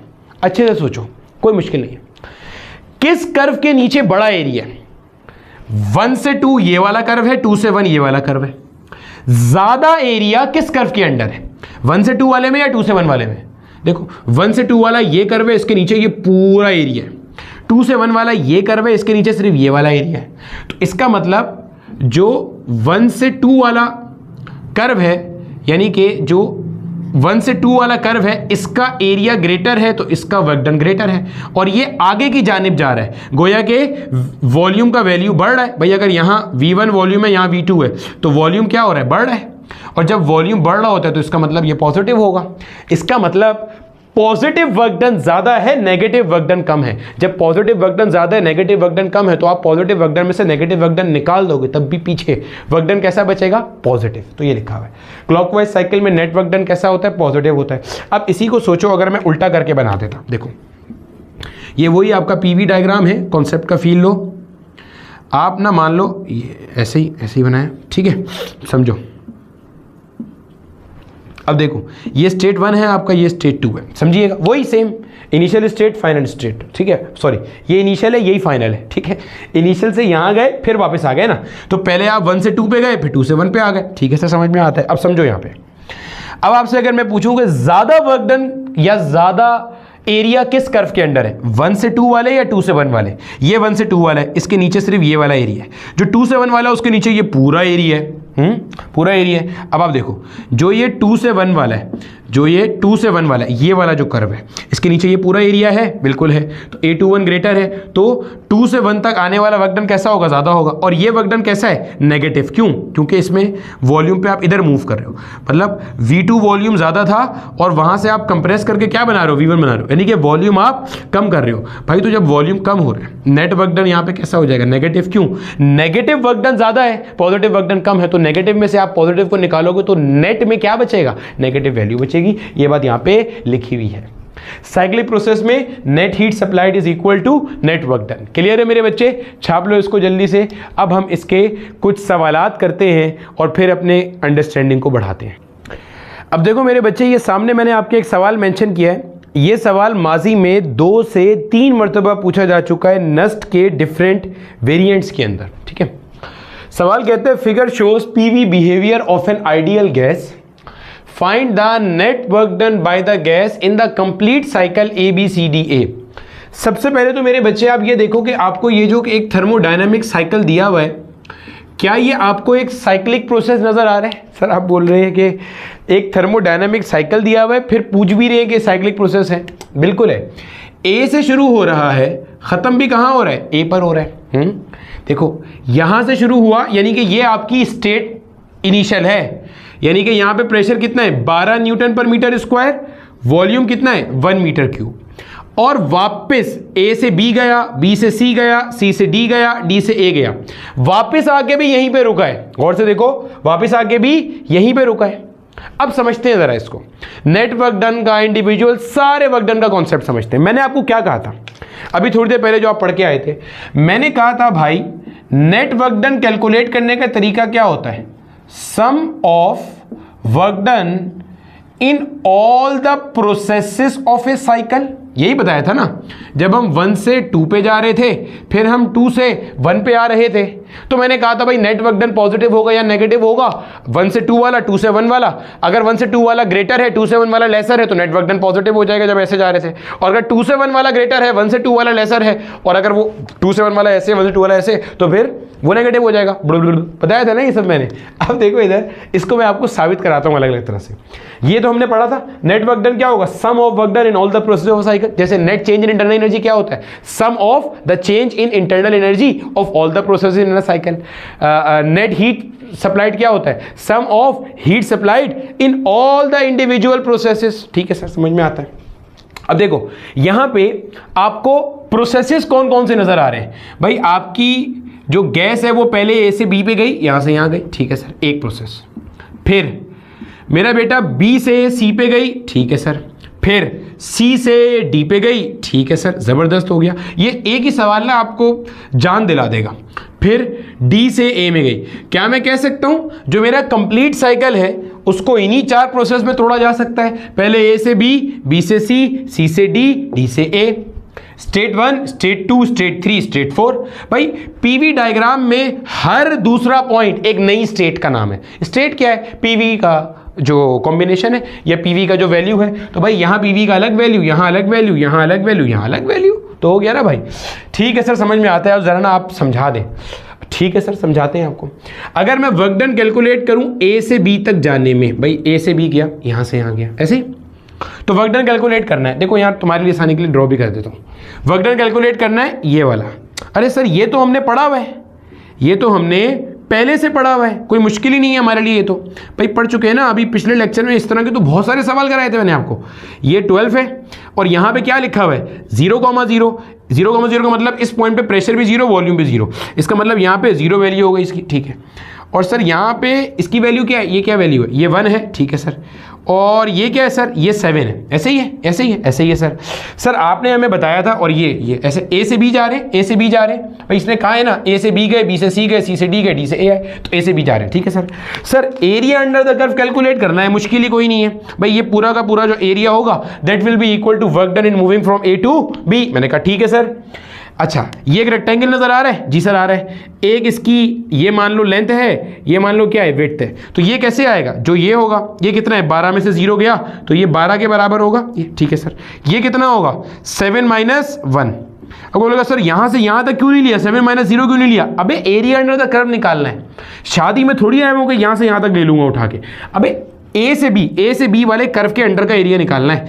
यहाँ ये कौन सा ए से बी के नीचे आ रहा है, ये तो नहीं आ रहा, तो यहाँ से यहाँ लेंगे। 7 - 1 7 नहीं होता सर, 7 - 1 तो 6 होता है। कोई गलती हो गई, इंसान है भाई। ठीक है, तो क्या हो जाएगा 12 × 6। साइन प्लस का आएगा, बिल्कुल प्लस का आएगा। क्यों सर, आगे जा रहे हैं, वॉल्यूम बढ़ रहा है, तो 12 6 क्या हो गया +72, और यूनिट क्या हो जाएगी, जूल्स हो जाएगी। ठीक है सर। अब बी से सी का निकालें वर्क डन जरा। चले भाई, ये आ रहा है बी से सी। सर बी से सी के अंडर में तो कोई एरिया ही नहीं है। क्यों? क्योंकि ये कांस्टेंट वॉल्यूम प्रोसेस है। देखो ना, जब आप बी से सी पे आ रहे हो तो प्रेशर चेंज हो रहा है। बी पॉइंट पे अगर आप प्रेशर देखो तो वो 12 है, लेकिन वॉल्यूम 7 मीटर क्यूब है। देखो बी पॉइंट को पढ़ो जरा, बी पॉइंट का प्रेशर 12, बी पॉइंट का वॉल्यूम 7 है। ठीक है सर। फिर जब आप ऊपर से नीचे सी पॉइंट पे आ गए, सी पॉइंट का प्रेशर 2 है, लेकिन सी पॉइंट का वॉल्यूम 7 है। इसका मतलब बी से सी पे आते हुए volume is not changing. Volume तो चेंज हो ही नहीं रहा मेरे बच्चे, वॉल्यूम चेंज नहीं हो रहा। और जब वॉल्यूम चेंज नहीं होता तो डेल्टा वी 0 होता है, और डेल्टा वी 0 होता है तो वर्क डन 0 होता है। नोट्स का फायदा नजर आ रहा है, लिखाई थी एक बात ये मैंने, वर्क डन 0। इसका मतलब बी से सी में कोई काम नहीं हुआ, कोई काम नहीं हुआ भाई। बी से सी में वर्क डन नहीं हुआ गैस पर। ठीक है, सही है ना, एक्सपेंड हुई ना कंप्रेस हुई। ठीक है सर। अब सी से डी में जा रहे हैं। सर अब तो वर्क डन होगा ना, आपने वहां चालाकी से 0 कर दिया। अब सी से डी का निकालो। आप सी से कहाँ जा रहे हो, डी पे, ये जा रहे हो, ऐसे जा रहे हो। ठीक है सर, चलो यहाँ ड्रॉ करके दिखा देते हैं आपको। अब सी से डी का वर्क डन निकालना है। सर ये तो आसान है, पहले सी से डी का कर्व बनाओ, क्योंकि एरिया अंडर द कर्व जो होता है ना भाई, ये देखो ये पी है, ये वी है। जो एरिया अंडर द कर्व होता है, ये सी पॉइंट है, यस सर, ये डी पॉइंट है, यस सर। जो एरिया अंडर द कर्व होता है भाई वही होता है ना, और क्या होता है। इधर का वैल्यू कितना है, इधर का वैल्यू 2 है, ये 1 है, ये 7 है। सर रेक्टेंगल है, सर रेक्टेंगल है, एक डायमेंशन ये रही, ये कितना साइज है 2, और यहाँ का वैल्यू क्या है 0 है, तो ये 2 हो जाएगा, 2 - 0 2 हो जाएगा। और ये वाली विड्थ कितनी है इसकी, ये विड्थ कितनी है, 7 में से 1 निकाल दो, कितना बचता है 6 बचता है। तो एरिया कैसे आएगा 2 × 6, 2 6 12, और साइन क्या आएगा माइनस। क्यों भाई, पीछे जा रहे हैं ना। देख पहले इस पॉइंट पे 7 मीटर क्यूब वॉल्यूम था, अब इस पॉइंट पे 1 मीटर क्यूब हो गया, तो वॉल्यूम डिक्रीज हो रहा है, कंप्रेस हो रहा है, work is being done on the gas, तो माइनस आ गया। ठीक है सर, समझ में आता है। अब एक काम करें ना, आखिरी वाला भी निकाल लें, डी से ए वाला। अब देखो work done in D to A again 0 हो जाएगा। क्यों सर, अबे वॉल्यूम चेंज नहीं हो रहा। देख डी पॉइंट पे वॉल्यूम क्या है 1 मीटर क्यूब, सही है। फिर तुमने प्रेशर बढ़ाया बढ़ाया बढ़ाया बढ़ाया, वापस यहीं पे आ गए, अगेन वॉल्यूम क्या है 1 मीटर क्यूब। फिर प्रेशर बढ़ गया, 2 से 12 हो गया, लेकिन वॉल्यूम वही है, तो 0 जूल हो गया। अब आपने क्या करना है, नेट वर्क डन निकालना है। तो नेट वर्क डन कैसे आएगा, नेट वर्क डन कैसे आएगा, सम ऑफ ऑल द प्रोसेसेस का वर्क डन, मतलब सारे प्रोसेस का वर्क डन, ए से बी, बी से सी, सी से डी, डी से ए। तो भाई आप बोलोगे work done in moving the body from A to B, work done in moving the body from B to C, work done in moving the body from C to D, work done in moving the body from D to A. ठीक है sir. ए से B जाने का work done कितना है +72 joule, B से सी जाने का वर्क डन कितना है 0 जूल, सी से डी जाने का वर्क डन कितना है माइनस का 12 जूल, प्लस डी से ए जाने का वर्क डन कितना है 0 जूल। सही है सर, सही है सर। सॉल्व ऑब्जर्व करो, +72, ये प्लस माइनस माइनस हो जाएगा, -12 जूल। क्या आंसर आ रहा है? प्लस का 60 जूल, यानी कि नेट वर्क डन कितना हुआ? 60। और नेट वर्क डन देखो प्लस आ रहा है। प्लस क्यों आ रहा है? साइकिल देखो कैसा है, ये क्लॉकवाइज है ना भाई। साइकिल कैसा है? क्लॉकवाइज। नोट्स में देखो क्या लिखा था, क्लॉकवाइज साइकिल जो है, क्लॉकवाइज साइकिल जो है उसका क्या सीन था? क्लॉकवाइज साइकिल का नेट वर्क डन कैसा होता है? पॉजिटिव होता है। इसका मतलब नेट हीट सप्लाइड भी कैसी होगी? पॉजिटिव। नेट हीट क्यों? अभी तो पढ़ा था आपने, जो फर्स्ट लॉ थर्मोडायनामिक्स पढ़ा था, Q is equal to delta U plus W। जब नेट नेट नेट नेट की बात की जाएगी तो साइक्लिक प्रोसेस में net heat, net change in internal energy 0, तो जो नेट वर्क डन होगा वही आपका नेट हीट सप्लाइड होगा। ठीक है, तो यहां पे नेट हीट सप्लाइड भी पॉजिटिव आएगी। क्लियर है? +60 जूल हो जाएगी वो भी। इस पे हम मजीद बात भी करेंगे जब आइसोबैरिक आइसोकोरिक पढ़ लेंगे ना, तो आपको इसके और अच्छे अच्छे सवाल कराऊंगा। ठीक है, खैर अभी मजीद देखो, ये सब करने की आपको ज़रूरत ही नहीं थी। क्यों? ये तो मैं समझा रहा था ना। हमने क्या पढ़ा था? हमने पढ़ा था अगर एक साइक्लिक प्रोसेस है, क्या पढ़ा था? अगर एक साइक्लिक प्रोसेस है तो जनाब साइक्लिक प्रोसेस में जो area enclose in the cycle है, जो साइकिल के अंदर का एरिया है, साइकिल के अंदर का एरिया क्या होता है सर? देखना, साइकिल के अंदर में जो एरिया ऑक्यूपाई है, ये जो साइकिल के अंदर में एरिया ऑक्यूपाई है, ये वाला जो साइकिल के अंदर में एरिया, ये साइकिल के अंदर है ना भाई, जो साइकिल में इनक्लोज है, अंडर नहीं, साइकिल के अंदर इनक्लोज है, जो साइकिल में इनक्लोज एरिया होता है वही नेटवर्क डन होता है। सिंपल है। ये वाले रेक्टेंगल का अगर मैं निकालूं तो ये सब लंबी करने की जरूरत नहीं है। चलो ये वाले रेक्टेंगल का देखो, ये आपको इसकी लेंथ नजर आ रही है? आ रही है सर। यहाँ पे क्या है? 12, यहाँ पे क्या है? 2। 12 में से 2 गया, ये हो गया इसका 10, ये 10 है। ठीक है सर, यहाँ से यहाँ निकाल लो ना, विड्थ भी चाहिए। ये कितना है? 7, ये कितना है? 1। 7 में से 1 गया तो 6 हो गया, 7 में से 1 गया तो 6 हो गया।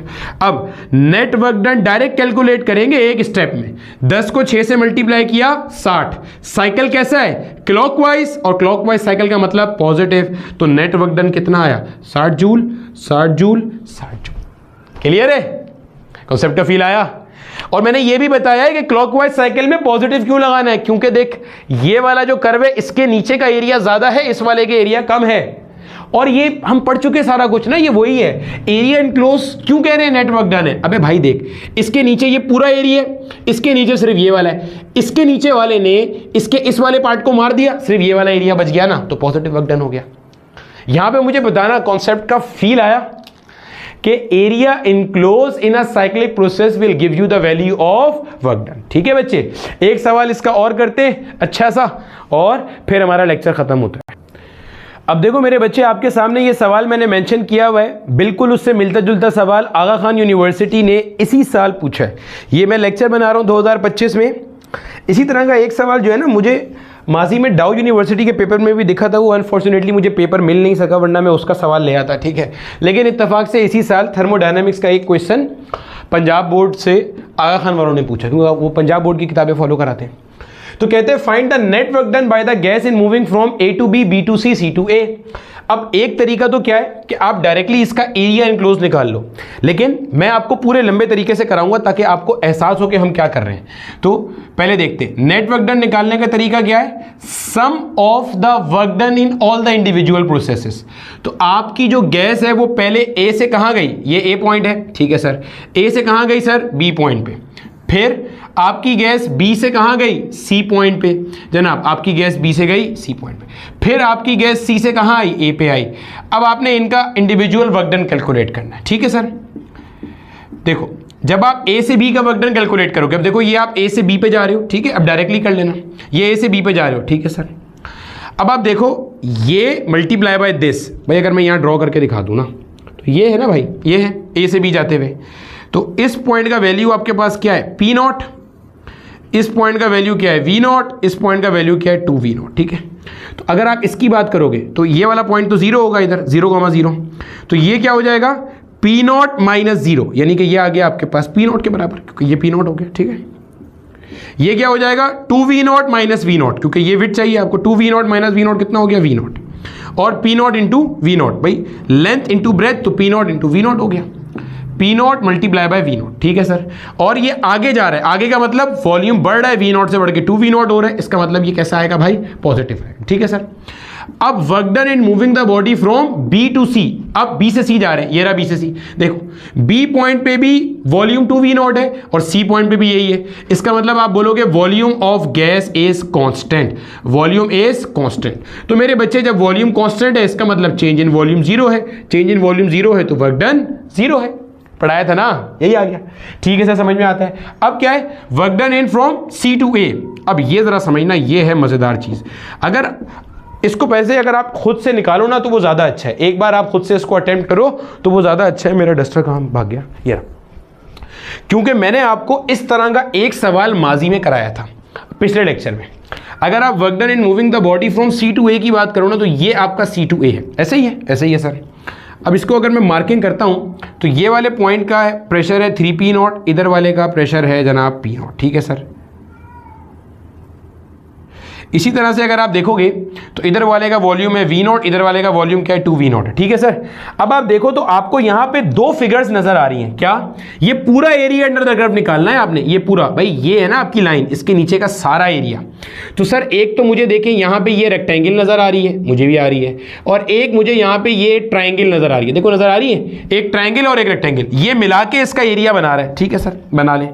अब ये जो आप रेक्टेंगल निकालोगे तो ये रेक्टेंगल का एरिया तो यही वाला आएगा, P0 V0। कैसे भाई? ये वाली जो विड्थ है ये कितनी है? P0, क्योंकि यहाँ पे 0 है, इस जगह पे 0 है, तो P0 माइनस 0 तो ये P0 हो गया। और ये कितना है? 2V0 माइनस V0, V0 के बराबर है, तो ये कितना आ रहा है? P0 V0।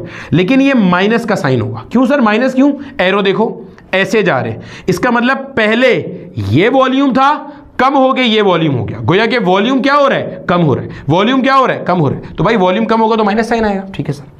अब इस ट्राइंगल का निकालना है। ट्राइंगल का फॉर्मूला क्या होता है? Half into base into height. ठीक है सर, यही होता है, यही पढ़ाया था आपने।